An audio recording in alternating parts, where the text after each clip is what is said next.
ஒரு காட்டுல ஒரு முனிவர் இருந்தார். ஒரு நாள் அவரை தேடிட்டு 4 பேர் வந்தாங்க. சுவாமி, எங்களுக்கு ரொம்ப நாளா ஒரு சந்தேகம்னாங்க. என்னன்னு கேட்டார். இந்த உலகத்துல எவ்வளவோ காரியங்கள் நடக்குது, எது நியாயம் எது அநியாயம் அப்படின்னு புரிஞ்சுக்க முடியலன்னாங்க. அது யாராலையும் புரிஞ்சுக்க முடியாதுன்னார் முனிவர். வந்தவங்களுக்கு ஆச்சரியமா போச்சு, ஒரு மாதிரியா பார்த்தாங்க. இதை முனிவர் கவனிச்சார். சரி, புறப்படுங்க என்னோடன்னார். எங்கன்னு கேட்டாங்க. இப்போ உங்க 4 பேரையும் ஒரு புஷ்பக விமானத்துல அழைச்சிட்டு போறேன். இந்த உலகத்துல சர்வசாதாரணமா நடக்கக்கூடிய ஒரு காட்சியை உங்களுக்கு காட்ட போறேன். நீங்க பார்க்க போற அந்த காட்சி நியாயமா அநியாயமா அப்படிங்கிறத என்கிட்ட சொல்லணும். நீங்க சரியான பதில் சொன்னா புஷ்பக விமானத்துல தொடர்ந்து பிரயாணம் பண்ணலாம். தவறான பதில் சொன்னா இந்த புஷ்பக விமானம் உங்களை கீழே தள்ளி விட்டுரும் அப்படின்னார். 4 பேருக்கும் பயம்தான், இருந்தாலும் முனிவர் கூப்பிடுறாரு அப்படின்னு சொல்லி புறப்பட்டாங்க. அவங்க எல்லாரும் புறப்பட்டு ஒரு காட்டு வழியா போயிட்டு இருக்கிறாங்க. புஷ்பக விமானத்துல அங்க நடக்கிற ஒரு காட்சியை காட்டுறார் முனிவர். அதோ அங்க பாருங்கன்னார். அந்த விமானத்துல இருந்தபடியே எல்லாரும் கீழே குனிஞ்சு பாக்குறாங்க. அங்க ஒரு தாய் புலி அப்பதான் குட்டி போட்டிருக்கு. குட்டிகளை ஈன்ற உடனே பசிக்கு இறை தேடி அந்த பக்கமா வருது. அதே நேரம் ஒரு தாய் மான், அதுவும் அப்பதான் குட்டி போட்டிருக்கு. அதுவும் இதே மாதிரி குட்டிகளை ஈன்ற உடனே பசிக்கு இறை தேடி அந்த பக்கமா வருது. இப்ப அந்த புலி அந்த மானை அடிச்சு போட்டுடுது. அதுவும் சாப்பிடுது, குட்டிகளுக்கும் கொடுக்குது. இப்போ அந்த புலி குட்டிகள் முகத்துல மகிழ்ச்சி, தாயை இழந்த அந்த மான் குட்டிகள் முகத்துல துக்கம். இப்போ அந்த முனிவர் 4 பேர்கிட்டையும் கேட்கிறார், நீங்க இங்க பாத்தீங்களே, இதுல எது நியாயம் எது அநியாயம்? ஒவ்வொருத்தரா சொல்லுங்க. உங்க பதில் சரியில்லைன்னா இந்த விமானம் உங்களை கீழே தள்ளி விட்டுரும். சொல்லுங்க பார்க்கலாம்னார். முதல்ல ஒருத்தன் சொன்னான், அந்த புலி செஞ்சது சரிதாங்க. அது பசிக்கு அதுதான் ஆகாரம். தன்னுடைய பசிக்கு தானே இறை தேடிக்கிட்டுது. அதில் என்ன தப்பு? அவ்வளவுதான். அதனால புலி செஞ்சது நியாயம்தான் அப்படின்னா. அவ்வளவுதான், அந்த விமானம் அவனை அப்படியே கீழே தள்ளி விட்டுட்டுது.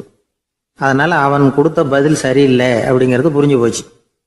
இப்போ 2வது ஆள் சொன்னான், புலி செஞ்சது பாவம், அந்த தாய்மான் என்ன தப்பு பண்ணிச்சு? இப்போ அந்த குட்டிகளுக்கு யாரு ஆதரவு? அதனால புலி செஞ்சது அநியாயம் அப்படின்னா. அவ்வளவுதான், அவனையும் கீழே தள்ளி விட்டுடுது அந்த விமானம். இந்த பதிலும் சரியில்லை அப்படின்னு ஆயிட்டுது. இப்போ 3வது ஆள் வந்தான். முதல்ல 2 பேர் கீழே விழுந்ததை பார்த்துக்கிட்டு இருந்தான். அதனால அவன் சொன்னான், ரெண்டுமே நியாயம்தாங்க. புலி இறை தேடினதும் இயற்கை, அதுக்கு மான் இறையானதும் இயற்கை. அதனால இதுல ஒன்றும் தப்பு இல்லைன்னா. அவ்வளவுதான், அவனையும் அந்த விமானம் கீழே பிடிச்சி தள்ளி விட்டுது. இப்ப 4வது ஆள் வந்தான். முனிவர் கேட்டார், நீயாவது சொல்லுப்பா, இந்த செயல்ல எது நியாயம்னார். அவன் தெளிவா பதில் சொன்னான். அதாவது என்ன சொன்னான்னா, எனக்கு தெரியல அப்படின்னா. அவனை விமானம் கீழே தள்ளல, சௌரியமா அழைச்சிட்டு போட்டுது. இவனும் பிரயாணம் சௌக்கியமா பண்ணானான். ஆக இதுதான் சரியான பதிலுங்கிறத முனிவர் உணர்த்தினார். இந்த கதையிலிருந்து நாம புரிஞ்சுக்க வேண்டியது என்னன்னா, இந்த உலகத்துல எவ்வளவோ காரியங்கள் நடக்குது. அதெல்லாம் ஏன் அப்படி நடக்குதுங்கிறதுக்கு எப்பேற்பட்ட பண்டிதராலும் பதில் சொல்ல முடியாது. தெரியாததை தெரியாதுன்னு ஒத்துக்கிட்டா வாழ்க்கை பிரயாணம் சுகமா இருக்கும். அதனால தேவையில்லாத விஷயங்களை புரிஞ்சுக்கிறதுக்கு நேரத்தை செலவு பண்ணிட்டு இருக்கக்கூடாது. வாழ்க்கையை குழப்பிக்க கூடாது. வாழ்க்கைக்கு தேவையானது என்னவோ அதை மட்டும் புரிஞ்சுக்கிட்டா போதும். இந்த காலத்து ஆள் ஒருத்தன் ஒரு பெரியவரை தேடி வந்தான். ஐயா, ஒரு சந்தேகம்னா. என்ன உன்னுடைய சந்தேகம்னார். பகுத்தறிவுன்னா என்ன, விதின்னா என்ன அப்படின்னு கேட்டான். இதுக்கு அவரு, இப்போ உன்னுடைய வலது காலை தூக்குன்னார். தூக்கணும். சரி, இப்போ உன்னுடைய வலது காலை கீழே இறக்காம உன்னுடைய இடது காலையும் தூக்குன்னார். தூக்கணும். பொத்துன்னு கீழே விழுந்துட்டான். பெரியவர் சொன்னார், உன்னால ஒரு காலை தூக்க முடிஞ்சுது, அதுதான் பகுத்தறிவு.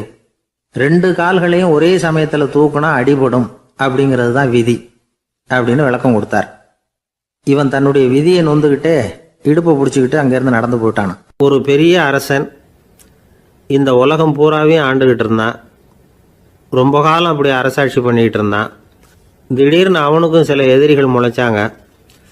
அவங்கெல்லாம் ஒன்று சேர்ந்து இவனை தோற்கடிச்சுட்டாங்க. தோற்று போனதும் இவனுக்கு பயம் வந்துட்டுது, எங்கே எதிரிகள் நம்ம கொண்டுடுவாங்களோ அப்படின்னு. வெளியில் வந்தால் தனக்கு ஆபத்துன்னு பயந்துக்கிட்டு யாருக்கும் தெரியாமல் ஒரு குகைக்குள்ளே போய் பதுங்கி கிடக்கிறான். நிலைமையை பாருங்க. முதல் நாள் அரண்மனையில் அதிகாரம் பண்ணிக்கிட்டு இருந்தவன் மறுநாள் குகையில் பயந்து போய் பதுங்கி கிடக்கிறான். ராத்திரி நேரம் வந்தது, பசி வயத்தை கிள்ளுது, பிச்சை எடுத்து சாப்பிட வேண்டிய நிலைமை. பிச்சை எடுக்கிறதுக்கு பாத்திரம் வேணுமே, என்ன பண்ணுறது அப்படின்னு அங்கேயும் இங்கேயும் பார்க்குறான். ஒரு மூலையில் யாரோ விட்டுட்டு போன ஒரு ஓடு கிடக்குது. அதை எடுத்துக்கிட்டு புறப்பட்டான். இருட்டில் வழி புரியல. ஏதோ ஒரு யூகத்தில் காலை மெதுவாக எடுத்து வச்சு நடந்து போயிட்டுருக்கிறான். வழியில் ஒரு கருப்பு நாய் படுத்து கிடந்தது. இருட்டில் அவன் இது கண்ணுக்கு சரியாக தெரியல. அவனுக்கு தவறி போய் காலை வச்சுட்டான் அது மேலே. நாய் சும்மா இருக்குமா, வள்ளுன்னு விழுந்து கடிச்சு விட்டுது. காலை பார்க்குறான், காலத்தையும் நினச்சி பார்க்குறான். அரண்மனையில் வீரக்கழல் அணிந்த காலை உடைய மன்னா அப்படின்னு புகழ்வாங்களே புலவர்கள்லாம். ஆனால் அது இன்னைக்கு நாய் கடித்த காலம் ஆயிட்டுதே அப்படின்னு நினைக்கிறான். அது மட்டும் இல்லை, முன்னாடியெல்லாம் பொற்கிண்ணங்களில் தான் அவன் சாப்பிடுவான். ஆனால் இப்போது உடஞ்சி போன ஓட்டு, அது ஓட்டை கையில் வச்சுக்கிட்டு நிற்கிறான். அதில் யாராவது சாப்பாடு போடுவாங்களான்னு. முன்னாடியெல்லாம் நிறைய பேர் அரண்மனைக்கு வருவாங்க. அரசருக்கு காணிக்கைன்னு சொல்லி இவன் காலடியில் கொண்டாந்து கொட்டுவாங்க. அப்போலாம் இவன் அந்த ஜனங்களுடைய முகத்தை திரும்பி கூட பார்க்கறதில்ல. ரொம்ப கர்வமாக உட்காந்துருப்பான். அதே ஆள் இன்றைக்கி எல்லார் கண்ணுலேயும் படுறது மாதிரி பிச்சை எடுத்துக்கிட்டு இருக்கிறான். அப்போலாம் காணிக்கைகளை தன்னுடைய கையால் வாங்கிறது தனக்கு கௌரவ குறைச்சல்னு நினச்சி தன்னுடைய வேலைக்காரங்களை விட்டு தான் அதை வாங்க சொல்லுவான். இப்போ பார்த்தீங்கன்னா அவனே தன் கையாலேயே பிச்சை வாங்குறான். நினச்சி பாருங்க, அந்த மனுஷன் நாள் அரசன், மறுநாள் பிச்சைக்காரன். எவ்வளோ வித்தியாசம்! செல்வம் தான் இப்படி ஒரு வித்தியாசம் ஏற்படுறதுக்கு காரணம். அப்படிப்பட்ட செல்வம் வாழ்க்கையை நடத்துறதுக்கு நமக்கு தேவைதான். ஆனால் அதையே நாம் அடைய வேண்டிய பயனாக நினைக்கிறோம் பாருங்க, அதுதான் வேடிக்கை. இதை நம்மாழ்வார் அழகாக ஒரு பாசுரத்தில் சொல்கிறார்.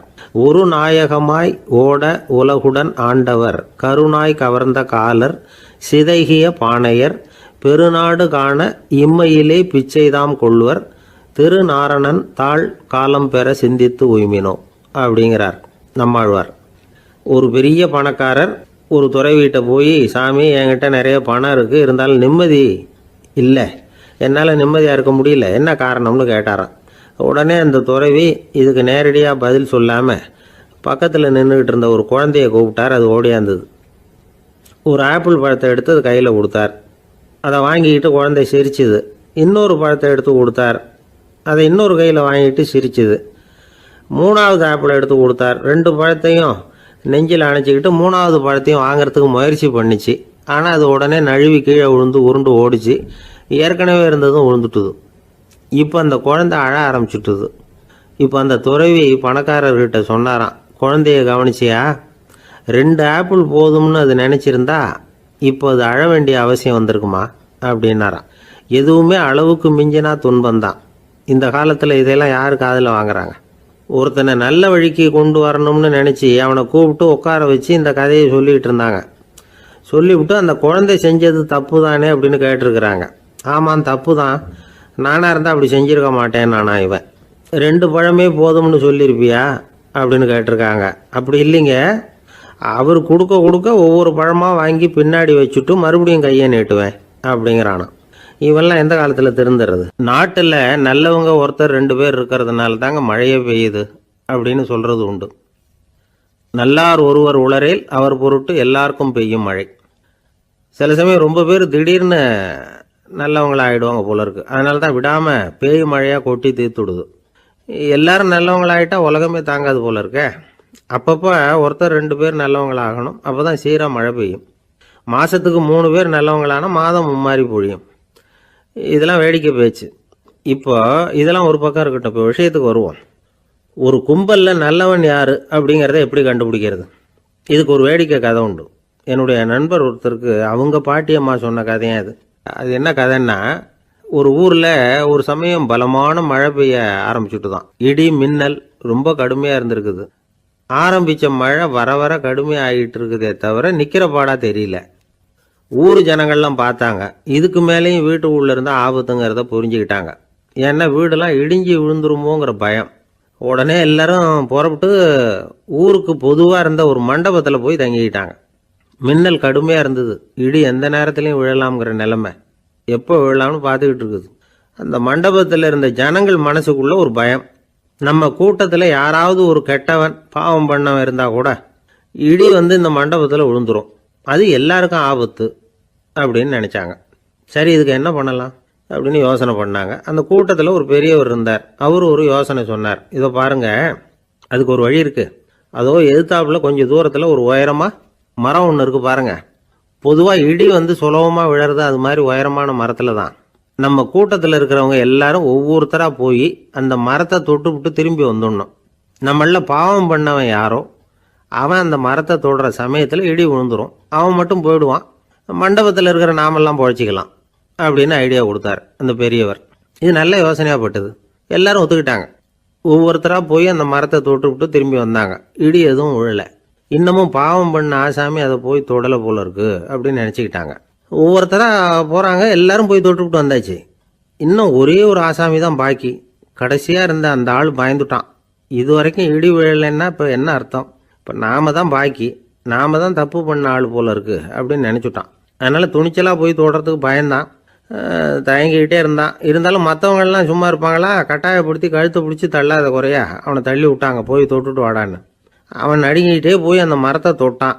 அதே வினாடி ஒரு பயங்கரமான மின்னல் இடி விழுந்துட்டுது. எங்கே விழுந்தது தெரியுமா? அந்த ஆள் மேலே இல்லை, மண்டபத்தில் விழுந்தது. மண்டபத்தில் இருந்தவங்க பூரா காலி. அந்த ஒரு ஆள் மட்டும் பொழைச்சிக்கிட்டான். இந்த ஒரு ஆளை காப்பாற்றுறதுக்காக தான் இடி வந்து மண்டபத்தில் விழாமல் இருந்திருக்குது. இதுதான் கதை. அதனால் நல்லவங்க எப்படியும் தப்பிச்சுக்குவாங்க அப்படிங்கிறது ஒரு நீதி. ஒருத்தன் அப்படி தான் தெருவில் நடந்து போய்கிட்டு இருந்தான். ரொம்ப நல்லவன். எதிரில் ஒருத்தன் சைக்கிளில் வந்துக்கிட்டு இருந்தான். அதில் மோதி இவன் கீழே விழுந்துட்டான். சைக்கிள்காரன் உடனே இறங்கி இவனை தூக்கி விட்டான். இவன் எழுந்திரிச்சு அவனை முறைச்சி பார்த்தான். அப்படி பார்க்காதீங்க சார், நீங்கள் ரொம்ப புண்ணியம் பண்ணியிருக்கீங்க, அதுதான் இப்போ வந்து சைக்கிளில் மோதிக்கிட்டீங்க அப்படின்றான். என்ன அப்படி சொல்கிறேன் நான்? இவன் 10 நிமிஷத்துக்கு முன்னாடி நான் லாரி ஓட்டிகிட்டு வந்தேன், அப்போ நீங்கள் எதிரில் வந்திருந்தீங்கன்னா என்ன ஆயிருக்கும் அப்படின்னானா அவன். ஒரு நாள் ஒரு 10-15 பள்ளிக்கூடத்து பிள்ளைங்க தேடிட்டு வந்தாங்க. உங்களை பார்த்துட்டு தான் போகணும், அதுக்காக தான் வந்திருக்கோம்னாங்க. என்ன விஷயம்னு கேட்டோம். நாங்கள்லாம் கூடி ஒரு முடிவு பண்ணியிருக்கிறோம், அதை உங்ககிட்ட சொல்லணும் அப்படின்னாங்க. அதுவும் ஒரு வாண்டு பையன் அதை சொன்னான். என்ன முடிவு அது அப்படின்னு கேட்டோம் ரொம்ப ஆர்வமாக. அதை இப்போ சொல்ல மாட்டோம், எங்களுக்கு பிடிக்கிற மாதிரி ஏதாவது ஒரு தகவல் சொன்னால் அதுக்கப்புறம் நாங்கள் அதை சொல்கிறோம் அப்படின்னா அந்த வாண்டு பையன். சரி, சின்ன பையன்கிட்ட இன்றைக்கி வசமாக மாட்டிக்கிட்டோம் அப்படின்னு நினச்சிக்கிட்டு அவங்களுக்கு தகுந்த மாதிரி ஒரு கதை சொல்ல ஆரம்பித்தோம். அது என்ன கதைன்னா, ஒரு பெரிய காடு, அதில் பலவிதமான மிருகங்கள். அந்த காட்டுக்கு ஒரு சிங்கம் தான் ராஜா. எப்பவும் காட்டுக்கு அது தானே ராஜா. ஒரு பெரிய யானைக்கு இது பொறுக்கலை. என்ன இது, எப்போ பார்த்தாலும் இங்கே சிங்கத்துக்கே ராஜா பதவி கிடைக்கிது, நான்லாம் எவ்வளவு பலசாலியாக இருக்கிறேன், அப்படி இருந்தும் எனக்கு அந்த பதவி கிடைக்கலையே அப்படின்னு தனக்குள்ளே பொறுமிக்கிட்டே இருந்தது. ராஜா பதவியை நினச்சி ரொம்ப ஏக்கம், அதுக்கு பதவி மோகம். இந்த சமயம் பார்த்து ஒரு குள்ள நரி கூட்டம் அதை தேடிட்டு வந்தது. ஐயா பெரியவங்களே, நீங்கள் இந்த காட்டுக்கு ராஜாவாக இருக்க ஆசைப்படுறீங்க, அதில் ஒன்றும் தப்பு இல்லை. ஆனால் அதுக்கு முன்னாடி நீங்கள் எங்கள் கூட்டத்துக்கு கொஞ்ச நாள் தலைவராக இருங்க, அதாவது ராஜாவாக இருங்களேன், உங்களுக்கும் ஒரு ட்ரைனிங் கிடைச்சது மாதிரி இருக்கும் அப்படின்னு சொல்லியிருக்குது இந்த கூட்டம், குள்ள நெறி கூட்டம். இதை கேட்ட உடனே யானைக்கு ரொம்ப சந்தோஷம் தாங்கலை. அதுதான் எப்போன்னு பதவிக்காக காத்துக்கிட்டு இருக்குதே. இருந்தாலும் கொஞ்சம் பிகுவோட, சரி நீங்கள்லாம் இவ்வளோ தூரம் என்னை தேடிட்டு வந்து கேட்கறதுனால மறுக்க முடியல அப்படின்னு ரொம்ப ஏதோ அவளுக்கு சிரமப்பட்டு ஒத்துக்கிறது மாதிரி ஒத்துக்கிட்டது. ஏதோ உங்கள் ஆசைக்கு கட்டுப்படுறேன், கொஞ்ச நாள் உங்கள் கூட்டத்துக்கு ராஜாவாக இருக்கிறதுக்கு சம்மதிக்கிறேன் அப்படின்னுது. உடனே அந்த யானை வந்து ராஜ நட போட ஆரம்பிச்சிட்டுது. யானை வந்து சாதாரணமாக நடந்தாவே எப்படி இருக்குங்கிறது நமக்கு தெரியும். அதுவே ராஜ நடந்தால் எப்படி இருக்கும் கற்பனை பண்ணி பாருங்கள். யானை முன்னாடி கம்பீரமாக போய்கிட்டு இருக்குது, தலைவர் இல்லையா, அதனால் குள்ள நரிகள்லாம் ரொம்ப அடக்கமாக அது பின்னாடி அணிவகுத்து போயிட்டு இருக்குது. ராஜா வாழ்க, மன்னர் வாழ்க அப்படின்னு கோஷம் வேற. யானைக்கு தலைகால புரியல, அவ்வளவு சந்தோஷம். அந்த யானைக்கு செருக்கு ஆணவம் எல்லாம் ஏற்பட்டு போச்சு. அதுக்கப்புறம் அது தரையை பார்க்குமா, நிமிர்ந்து நடக்க ஆரம்பிச்சுட்டுது. தரையை பார்க்குறதே இல்லை. அப்படி போயிட்டுருக்கிறப்போ ஒரு சதுப்பு நிலத்தில் திடீர்னு காலை வச்சுட்டுது. அவ்வளோதான், கால் உள்ளே போட்டுது. இன்னொரு காலை எடுத்து வச்சுது, அதுவும் உள்ளே போட்டுது. அந்த 2 காலையும் எடுக்கிறதுக்காக அடுத்த 2 காலையும் அழுத்திச்சு, அதுவும் உள்ளே போக ஆரம்பிச்சுட்டுது. இப்போ 4 காலம் வசமாக சேத்துல அழுந்தி போச்சு, எடுக்க முடியல. குள்ள நரிகள்லாம் அதை சுற்றி வந்தது. சிலது சுற்றி நின்று டான்ஸ் ஆட ஆரம்பிச்சுட்டுது யானையை பார்த்துட்டு. இதை யானை பார்த்தது. என்ன இது தலைவர், நான் தவிச்சுக்கிட்டு இருக்கிறேன், தொண்டர்கள்லாம் சுற்றி நின்று வேடிக்கை பார்த்துக்கிட்டு இருக்கிறீங்க, டான்ஸ் ஆடுறீங்க அப்படின்னு கேட்டுதான். தொண்டர்களே, தலைவர் நான் தவிச்சுக்கிட்டு இருக்கிறது உங்களுக்கு தெரியலையா? இப்போ உடனே உங்கள் தலைவரை காப்பாற்ற வேண்டியது உங்கள் கடமை இல்லையா அப்படின்னு கத்துச்சான் அந்த யானை. குள்ள நரிகளில் ஒன்று முன்னாடி வந்து நின்று அந்த யானையை பார்த்து தான், தலைவரே, எங்களுக்கு ரொம்ப நாளாக ஒரு ஆசை, அந்த ஆசையை நிறைவேற்றிக்கிறதுக்காக தான் உங்களை எங்கள் தலைவராக ஏற்றுக்கிறோம்னு சொன்னோம் அப்படின்னு தான். என்ன ஆசைன்னு கேட்டிருக்கு யானை. யானை கறி சாப்பிட்டு பார்க்கணுங்கிறது எங்களுக்கு ரொம்ப நாளாக ஆசை, அது இன்றைக்கி தான் நிறைவேற போகுது அப்படின்னு தான் அந்த நரி. இதை கேட்ட உடனே அந்த யானை அப்படியே மூர்ச்சி ஆகிட்டு தான். நரிகள்லாம் அது மேலே ஏறி குதற ஆரம்பிச்சுட்டு தான். பதவி மேலே இருந்த பேராசை அந்த பலசாலியான யானையையே மாட்டி விட்டுட்டுது பார்த்தீங்களா அப்படின்னு சொல்லி முடித்தோம் இந்த கதையை அந்த சின்ன பிள்ளைங்கக்கிட்ட. சரிங்க, இப்போ நாங்கள் உங்களை தேடி வந்த விஷயம் என்னங்கிறத சொல்லவா அப்படின்னா ஒரு வாண்டு பையன். சீக்கிரம் சொல்லு தம்பி, சஸ்பென்ஸ் தாங்கலை அப்படின்னோம். அவன் மெதுவாக எங்களை பார்த்து சொல்கிறான், எங்களுக்கு கொஞ்ச நாள் நீங்கள் தலைவராக இருந்தால் தேவலை அப்படின்னா. ஒரு வயசான பாட்டியின் தாத்தாவும் ஒரு பூங்காவில் உட்காந்து பேசிக்கிட்டு இருக்கிறாங்க. அவங்களுக்கு கல்யாணம் ஆகி 53 வருஷம் ஆச்சு. பிள்ளைங்கள்லாம் படித்து பெரிய பெரிய வேலையில் இருக்கிறாங்க. பேரன் பேத்திகளும் நல்ல நிலைமையில் இருக்கிறாங்க. இந்த தாத்தாவும் பாட்டியும் சிரித்து பேசிக்கிட்டு இருந்ததை ஒரு பெரியவர் பார்த்தார். அவருக்கு ஆச்சரியமாக இருந்தது. இந்த வயசுலேயும் இவ்வளவு அந்யோன்யமாக இவங்க பேசிக்கிட்டு இருக்கிறாங்களே அப்படின்னு நினைச்சார். சரி, நேரிலேயே கேட்டுருவோமே அப்படின்னு நினச்சிக்கிட்டு கிட்ட போனார். உங்கள் மன வாழ்க்கையின் வெற்றிக்கான ரகசியம் என்ன அப்படின்னு கேட்டார். இதை கேட்டதும் அந்த தாத்தா சிரிச்சுக்கிட்டே பாட்டியை பார்த்தாராம். அதுக்கப்புறம் சொன்னாராம், நான் இந்த அம்மாவை கல்யாணம் பண்ணிட்டதுக்கும் எங்களுடைய இல்வாழ்க்கை இவ்வளவு நாளாக பலம் குறையாமல் மகிழ்ச்சியாக இருக்கிறதுக்கும் காரணம் ஒன்று தான். அது என்ன காரணம்னா, எங்களுக்கு இடையில பொதுவாக நிறைய குறைகள் உண்டு, அதுதான் காரணம் அப்படின்னாராம். அவர் சொல்கிறது சரிதான் அப்படிங்கிறது மாதிரியே அந்த பாட்டியும் அவரை நிமிர்ந்து பார்த்தாங்களாம். இந்த பெரியவர் மறுபடியும் அந்த பாட்டியை பார்த்து அதே கேள்வியை கேட்டிருக்கார். உங்களுடைய நீண்டகால மன வாழ்க்கைக்கு கிடைச்ச வெற்றி எதனாலேன்னு சொல்ல முடியுமா அப்படின்னு கேட்டாராம். அவங்களும் சிரிச்சுக்கிட்டே பதில் சொன்னாங்களாம். என்ன பதில் தெரியுமா? சில பேரை நாம குறிப்பிட்ட பண்புகளுக்காக நேசிக்கிறோம், வேற சிலரை நாம் அந்த பண்புகள் இல்லாத குறைகளுக்காகவே விரும்பி பழகிறோம் இல்லையா அப்படின்னு கேட்டுட்டு தலையை குனிஞ்சுக்கிட்டாங்களாம் அந்த பாட்டியம்மா. அவங்க அப்படி சொன்னதை கேட்டதும் இவருக்கு புதுசா ஞானம் பிறந்தது மாதிரி இருந்துதான்.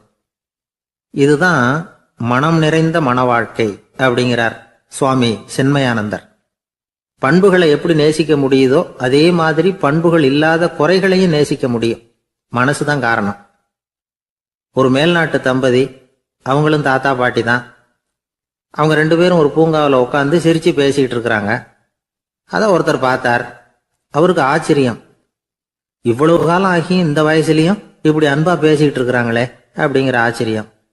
கிட்ட நெருங்கி போனாரு. கேட்டார், ஏன் தாத்தா, உங்களுக்கு கல்யாணம் ஆகி எவ்வளவு வருஷம் ஆச்சுன்னார். 55 வருஷம் ஆச்சுன்னாராம் அவரு. இன்னமும் இவ்வளவு சந்தோஷமா இருக்கிறீங்களே, அதுக்கு என்ன காரணம்னு கேட்டிருக்கார். அதுக்கு என்ன காரணம்னா, இதுவரைக்கும் எங்களுக்குள்ள சண்டையே வந்ததில்லை அப்படின்னாராம். அது எப்படி முடியும்னு கேட்டிருக்கார் இவர் ஆச்சரியமா. அந்த தாத்தா சொல்ல ஆரம்பிச்சாராம், பாருப்பா, எங்களுக்கு கல்யாணம் ஆன புதுசுல நானும் என்னுடைய மனைவியும் ஒரு குதிரை மேலே ஏறி ஒரு காட்டு வழியா போய்கிட்டு இருந்தோம். கொஞ்ச தூரம் போனதும் அந்த குதிரை எடக்கு பண்ணிச்சு. நான் உடனே கீழே இறங்கி அந்த குதிரையை பார்த்து, இது உனக்கு முதல் தடவை அப்படின்னு மிரட்டெல்லாம் சொல்லிவிட்டு ஏறி உக்காந்தேன். மறுபடியும் போனோம். கொஞ்சம் தூரம் குதிரை நல்லபடியாக நடந்து போச்சு. மறுபடியும் எடக்கு பண்ண ஆரம்பிச்சுட்டுது. நான் கீழே இறங்கினேன். கையில் இருந்த சாட்டையால் ஓங்கி ஒரு அடி கொடுத்தேன். இது உனக்கு 2வது தடவை அப்படின்னு சொல்லிவிட்டு ஏறி உக்காந்தேன். மறுபடியும் குதிரை கொஞ்சம் தூரம் நல்ல விதமாக நடந்து போச்சு. அப்புறமும் எடக்கு பண்ண ஆரம்பிச்சுட்டுது. அந்த சமயத்தில் ஒரு ஆற்று பாலத்தை கடந்து போய்கிட்டு இருக்கிறோம். நான் கீழே இறங்கினேன்.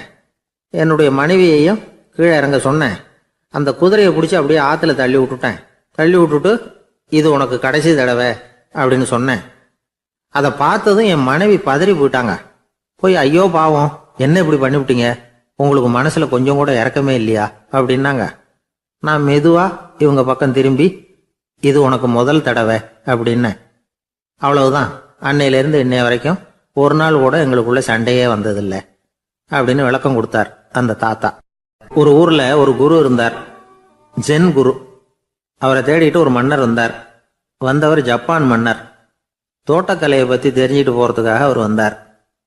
எப்படி தோட்டம் அமைக்கிறது அப்படிங்கிறத பற்றி அந்த குரு விவரமாக சொல்லி கொடுத்தாரு. ஒரு நாள் 2 நாள் இல்லை, 3 வருஷம் கற்றுக் கொடுத்தார். அதுக்கப்புறம் சொன்னார், நான் கற்றுக் கொடுத்துட்டேன், இனிமேல் நீங்கள் போகலாம், போய் தோட்டம் அமைக்கலாம். அதுதான் உங்களுக்கு பரிசை. தோட்டம் அமைச்ச பிறகு சொல்லி அனுப்புங்க, நான் வந்து பார்க்குறேன். நீங்கள் இங்கே என்னவெல்லாம் கற்றுக்கிட்டீங்களோ அதையெல்லாம் அங்கே செயல்முறையில் செஞ்சு காட்டுங்க அப்படின்னு சொல்லி அனுப்பி வச்சார். மன்னர் போனார். அரண்மனைக்கு பக்கத்திலேயே ஒரு பெரிய தோட்டத்தை உண்டு பண்ணினார். அழகான மரங்களையும் செடிகளையும் உருவாக்கினார். கிட்டத்தட்ட 1000 தோட்டக்காரர்களை பயன்படுத்தி 3 வருஷங்கள் முயற்சி பண்ணி அந்த அழகான தோட்டத்தை உருவாக்கினார். குருகிட்ட இருந்து செய்தி வந்தது, நாளைக்கு வந்து தோட்டத்தை பார்க்குறேன் அப்படின்னு. மன்னர் உடனே சுறுசுறுப்பாயிட்டார். முதல் நாளே தோட்டத்தை சுத்தப்படுத்தினார். ராத்திரி பூரா யாரும் தூங்கலை. எல்லாருக்கும் தோட்டத்தை ஒழுங்குபடுத்துகிற வேலை. அது அந்தந்த இடத்துல ஒழுங்காக இருக்குதா அப்படின்னு சரி பார்த்தாங்க. ஒரு தவறும் இல்லாத வகையில் அதை ஒழுங்குபடுத்தினாங்க. மறுநாள் குரு வந்தார், தோட்டத்தை பார்த்தார். அவருக்கு கோபம் வந்துட்டுது. மன்னருக்கு ஆச்சரியம், எப்பவும் சிரிச்சுக்கிட்டே இருக்கிறவர் இப்போ இப்படி இருக்கிறாரே அப்படின்னு. மெதுவாக குரு கிட்ட போய் எல்லாம் சரியாக தானே இருக்குது அப்படின்னார். எல்லாம் சரிதான், ஆனாலும் எங்கே அந்த பொன்னிற காற்று அப்படின்னார். உதிர்ந்த இலைகள், பொன் மஞ்சள் நிற இலைகள் காற்றில் அப்படி புரண்டு ஓடுவதை நான் பார்க்க முடியவில்லையே அப்படின்னாராம். அது இல்லாமல் இந்த தோட்டம் உயிரோட்டம் உள்ளதாக இருக்காது, இதில் பாடல் இல்லை, ஆடல் இல்லை, அதெல்லாம் இல்லாமல் இந்த தோட்டம் ரொம்பவும் செயற்கையாக தெரியுதேன்னாராம். மன்னர் இப்போதான் யோசனை பண்ணார். கீழே கிடந்த காஞ்சி போன இலைகள் மட்டும் இல்லை, மரத்தில் இருந்த காஞ்சி போன இலைகளையும் அப்புறப்படுத்தி சுத்தமாக வச்சிருக்கிறார். இறப்பும் வாழ்க்கையினுடைய ஒரு பகுதி தான். மரணம்ங்கிறது வாழ்க்கைக்கு எதிரானது அல்ல, அதை நிரப்பும் ஒரு பகுதி தான் அது. மரணம் இல்லையில் வாழ்க்கையே இல்லை அப்படிங்கிறது பெரியவங்க கருத்து. இப்போ அந்த தோட்டம் அழகாக தான் இருக்குது, இருந்தாலும் அது ஒரு ஓவியம் மாதிரி உயிர் இல்லாமல் இருக்கு. குரு ஒரு வாளியை கையில் எடுத்துக்கிட்டார். தோட்டத்தை விட்டு வெளியில போனார். ஏற்கனவே வீசி எறிந்த அந்த சருகுகளை எல்லாம் அள்ளி கொண்டுகிட்டு வந்தார். உள்ள எல்லா இடங்கள்லையும் அதை வீசினார். உடனே காத்து அந்த காய்ந்த சருகுகளையும் பழுத்த இலைகளையும் அசைக்க ஆரம்பிச்சுட்டுது. இப்போ அங்க சலசல சத்தம், சங்கீதம், இலைகளின் நடனம், ஓவியம் மாதிரி இருந்த அந்த தோட்டத்துக்கு இப்போ உயிர் வந்துட்டுது. இதுதான் அந்த பொன்னான காற்று அப்படின்னாராம் குரு. மன்னருக்கு புரிஞ்சுது. மிகப்பெரிய ஜென் கேள்வி ஒன்று உண்டு. உம்மான் அப்படிங்கிற ஒரு பெரிய குருவை பார்த்து துறவி ஒருத்தர் கேட்டாராம், இலைகள் எல்லாம் கீழே விழுந்து மரங்கள் மொட்டையாக இருக்கும் பொழுது என்ன நடக்கும்? இதுதான் கேள்வி. இதுக்கு உம்மான் சொன்ன பதில் பொன்னான காற்று, தி கோல்டன் விண்ட் அப்படின்னாராம். இதுக்கு என்ன விளக்கம்னா, உன்னுடைய எண்ணங்கள் எல்லாம் உன்னுடைய மனசிலிருந்து கீழே விழுந்து உனது உள்ளுணர்வானது மொட்டையாக நிற்கும் நிலைதான் அது. உனது வேர்களின் அருகில் காற்று வீசுகிறது. எல்லா எண்ணங்களும் உன்னிலிருந்து வெகு தூரத்துக்கு புரண்டு கொண்டே சென்று விடுகிறது. நீ அவற்றை கடந்து விட்டால் நீ அவைகளுக்கெல்லாம் மேலெழுந்து கீழே பார்ப்பவனைப் போல நிற்க ஆரம்பித்து விடுவாய். அதுதான் தியானம் என்பது அப்படின்னு சொல்றாங்க. தியானம்ங்கிறது எண்ணத்துக்கு எதிரானதில்லை. தியானம்ங்கிறது எண்ணங்களை கடந்து செல்வதுதான். அதுக்கப்புறம் நாம பொன்னிற காற்றுல ஆட ஆரம்பிச்சிருவோம். இதுதான் பெரியவர்கள் சொல்றது. என்கிட்ட ஒருத்தர் தோட்டம் அமைக்கணும்னு யோசனை கேட்டு வந்தார். எல்லாம் சொல்லி கொடுத்தேன். செடிகள்லாம் செழிப்பா வளரணும்னா வேர் காயாம பார்த்துக்குங்க, தினமும் தண்ணி விடுங்க அப்படின்னு சொல்லி அனுப்பி வச்சேன். 1 மாசம் கழிச்சு ஒரு தோட்டத்தை பார்க்கறதுக்காக போனேன். போய் பார்த்தா எல்லா செடியும் வாடி கிடக்குது. என்னங்க இப்படி பண்ணிவிட்டீங்கன்னு. நீங்க சொன்னபடிதான் செஞ்சேன்னார். என்ன செஞ்சீங்கன்னு கேட்டேன். வேர் காயாம பார்த்துக்க சொன்னீங்க, தினமும் ஒரு தடவை எல்லா செடியையும் ஒவ்வொன்றா பிடுங்கி பார்த்து வேர் காயாம இருக்கா அப்படின்னு பார்த்துட்டு அதுக்கப்புறம் தண்ணி பாய்ச்சனே, அவ்வளவுதான் அப்படின்னார். ஒரு ஆளு வேகமா நடந்து போய்கிட்டு இருந்தான். அவன் வேகமா நடக்கிறதுக்கு காரணம் வெயில் காலம், காலில் செருப்பு இல்லை, மணல் பாதை, அதுதான் வேகம். காலில் செருப்பும் இல்லாம கையில குடையும் இல்லாம அந்த ஆளு வெயில்ல நடந்து போய்கிட்டு இருக்கிறான். அந்த சமயத்துல இன்னொருத்தன் குதிரை மேலே ஏறி அந்த வழியா வந்துகிட்டு இருக்கிறான். அவன் காலில் செருப்பும் இருந்தது, கையில குடையும் இருந்தது. நடந்து போய்கிட்டு இருந்தவன் அந்த குதிரை ஆசாமியை பார்த்து கேட்டான், ஐயா, நீங்களும் குதிரை மேலே உட்காந்துக்கிட்டு போய்கிட்டு இருக்கிறீங்க, அப்படி இருக்கிறப்போ உங்களுக்கு அந்த செருப்பு என்னத்துக்கு? அதை எனக்கு கொடுத்து உதவலாமே அப்படின்னா. குதிரை மேலே உட்காந்துருந்தவன் யோசனை பண்ணி பார்த்தான். இவன் சொல்றது நியாயம்தானே அப்படின்னு சொல்லி தன்னுடைய செருப்பை கழட்டி அந்த வழிப்போக்கனுக்கு கொடுத்துட்டான். ரொம்ப நல்லதுங்க அப்படின்னு சொல்லி இவன் அதை வாங்கி காலில் மாட்டிக்கிட்டான். அதுக்கப்புறம் மறுபடியும் இவன் ஆரம்பிச்சான். ஐயா, நீங்கள் குதிரையில் போகிறதுனால போக வேண்டிய இடத்துக்கு வேகமாக போய் சேர்ந்துருவீங்க. அதனால் உங்கள் கையில் அந்த குடை என்னத்துக்கு? நான் நடந்து போயிட்டு இருக்கிறவன், ரொம்ப நேரம் நடக்க வேண்டியிருக்கும் இந்த வெயிலில். அதனால் அந்த குடையையும் எனக்கு கொடுங்களேன் அப்படின்னா. குதிரை வீரன் யோசனை பண்ணி பார்த்தான். இதுவும் நியாயம்தானே அப்படின்னு அவனுக்கு தோணுச்சு. உடனே இறக்கப்பட்டு தன் காலில் இருந்த செருப்பை கொடுத்தது மாதிரியே தன் கையில் இருந்த கொடையையும் இவங்கிட்ட கொடுத்துட்டான். அதுக்கப்புறம் அவன் நிம்மதியாக புறப்பட்டான். இப்போ மறுபடியும் கை தட்டி அவனை நிறுத்தினான். கீழே நின்றுட்டு இருந்தவன், என்னப்பா ஏன் என்ன நிறுத்தின? இன்னும் ஏதாவது வேணுமா உனக்கு அப்படின்னா குதிரையில் இருந்தவன். இவன் மெதுவாக வாயை திறந்து, அந்த குதிரையையும் என்கிட்ட கொடுத்துருங்களேன்னா. அந்த குதிரை வீரன் இப்போ ஒரு கணம் யோசனை பண்ணி பார்த்தான். உடனே என்ன பண்ணான் தெரியுமா? தன்கிட்ட இருந்த குதிரை சவுக்கை எடுத்தான். குதிரை சவுக்கால அந்த ஆளை வாங்குவாங்கன்னு வீசி தள்ளிவிட்டான். இவ்வளவு சவுக்கடியும் வாங்கிக்கிட்டு இந்த ஆள் என்ன பண்ணான் தெரியுமா? சிரிக்கிறான். அடி வாங்கிட்டு யாராவது சிரிப்பாங்களா? குதிரை வீரனுக்கு ஒன்றும் புரியல. என்னப்பா அது, ஏன் இப்படி அடி வாங்கிட்டு இப்படி சிரிக்கிறியே அப்படின்னு கேட்டான். இப்போ அந்த வழிப்போக்கன் சொல்கிறான், ஐயா, நான் இப்படி சிரிக்கிறதுக்கு காரணம் இருக்கு. இப்படி குதிரை கேட்டு உங்ககிட்ட அடி வாங்கலைன்னு வச்சுக்கோங்க, என் உயிர் உள்ள வரைக்கும் மனசில் ஒரு தவிப்பு இருந்துக்கிட்டே இருக்கும். செருப்பையும் கொடையையும் கேட்ட உடனே கொடுத்தவன் குதிரையையும் கேட்டிருந்தா கொடுத்துருப்பானோ அப்படிங்கிற பேராசையில் ஏங்கிக்கிட்டே இருந்திருப்பேன். இப்போ உங்ககிட்ட அடி வாங்கின பிறகு என்னுடைய அந்த சந்தேகம் தீர்ந்து போச்சு. என்னுடைய ஆசைக்கு எல்லை எது அப்படிங்கிறத எனக்கு புரிஞ்சுட்டுது அப்படின்னு சொல்லிவிட்டு அவன் நடக்க ஆரம்பிச்சிட்டானான். ஆசைக்கும் எல்லை உண்டு அப்படிங்கிறத விளக்கறதுக்காக வாரியார் சுவாமிகள் சொல்ற கதை இது. இந்த காலத்திலயும் ஒருத்தன் அது மாதிரி கொடை செருப்போட குதிரையில போய்கிட்டு இருந்தான்.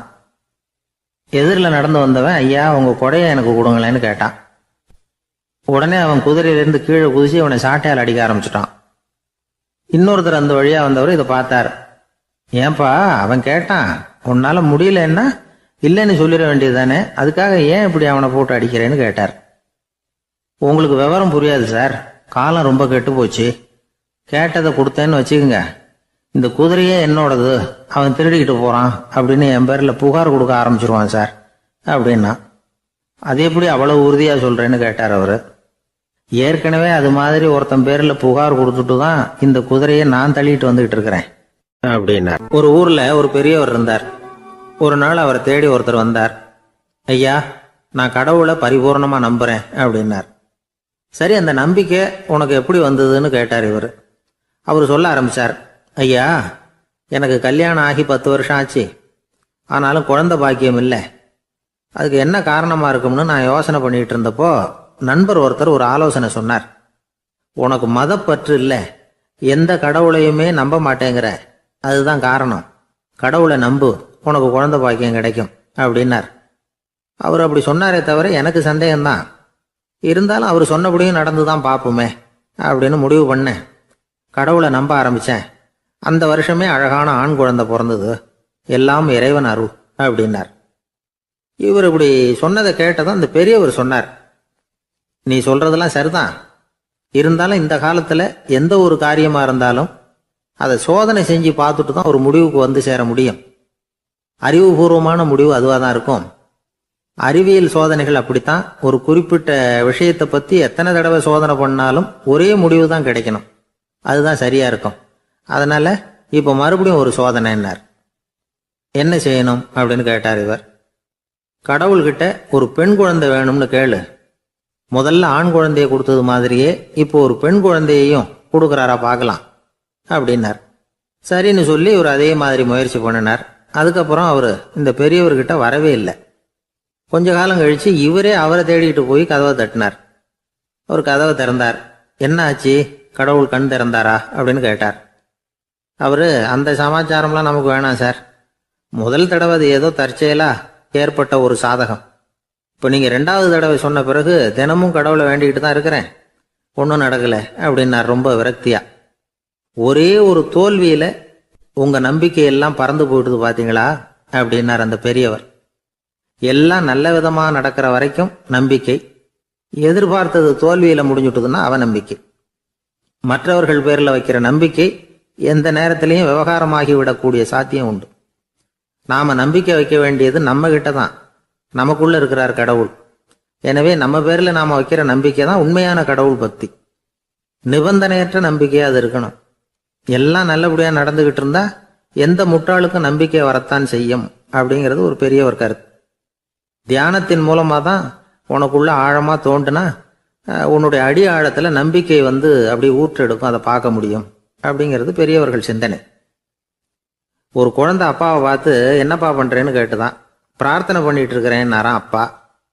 பிரார்த்தனை பண்ணுனா என்ன கிடைக்கும் அப்படின்னு கேட்டுதான் குழந்தை. எல்லாம் கிடைக்கும் அப்படின்னாராம் அப்பா. நீ வச்சிருக்கிறிய பேனா அது கூட கிடைக்குமான்னு கேட்டுதான் குழந்தை. கிடைக்குமேன்னு இருக்கார்.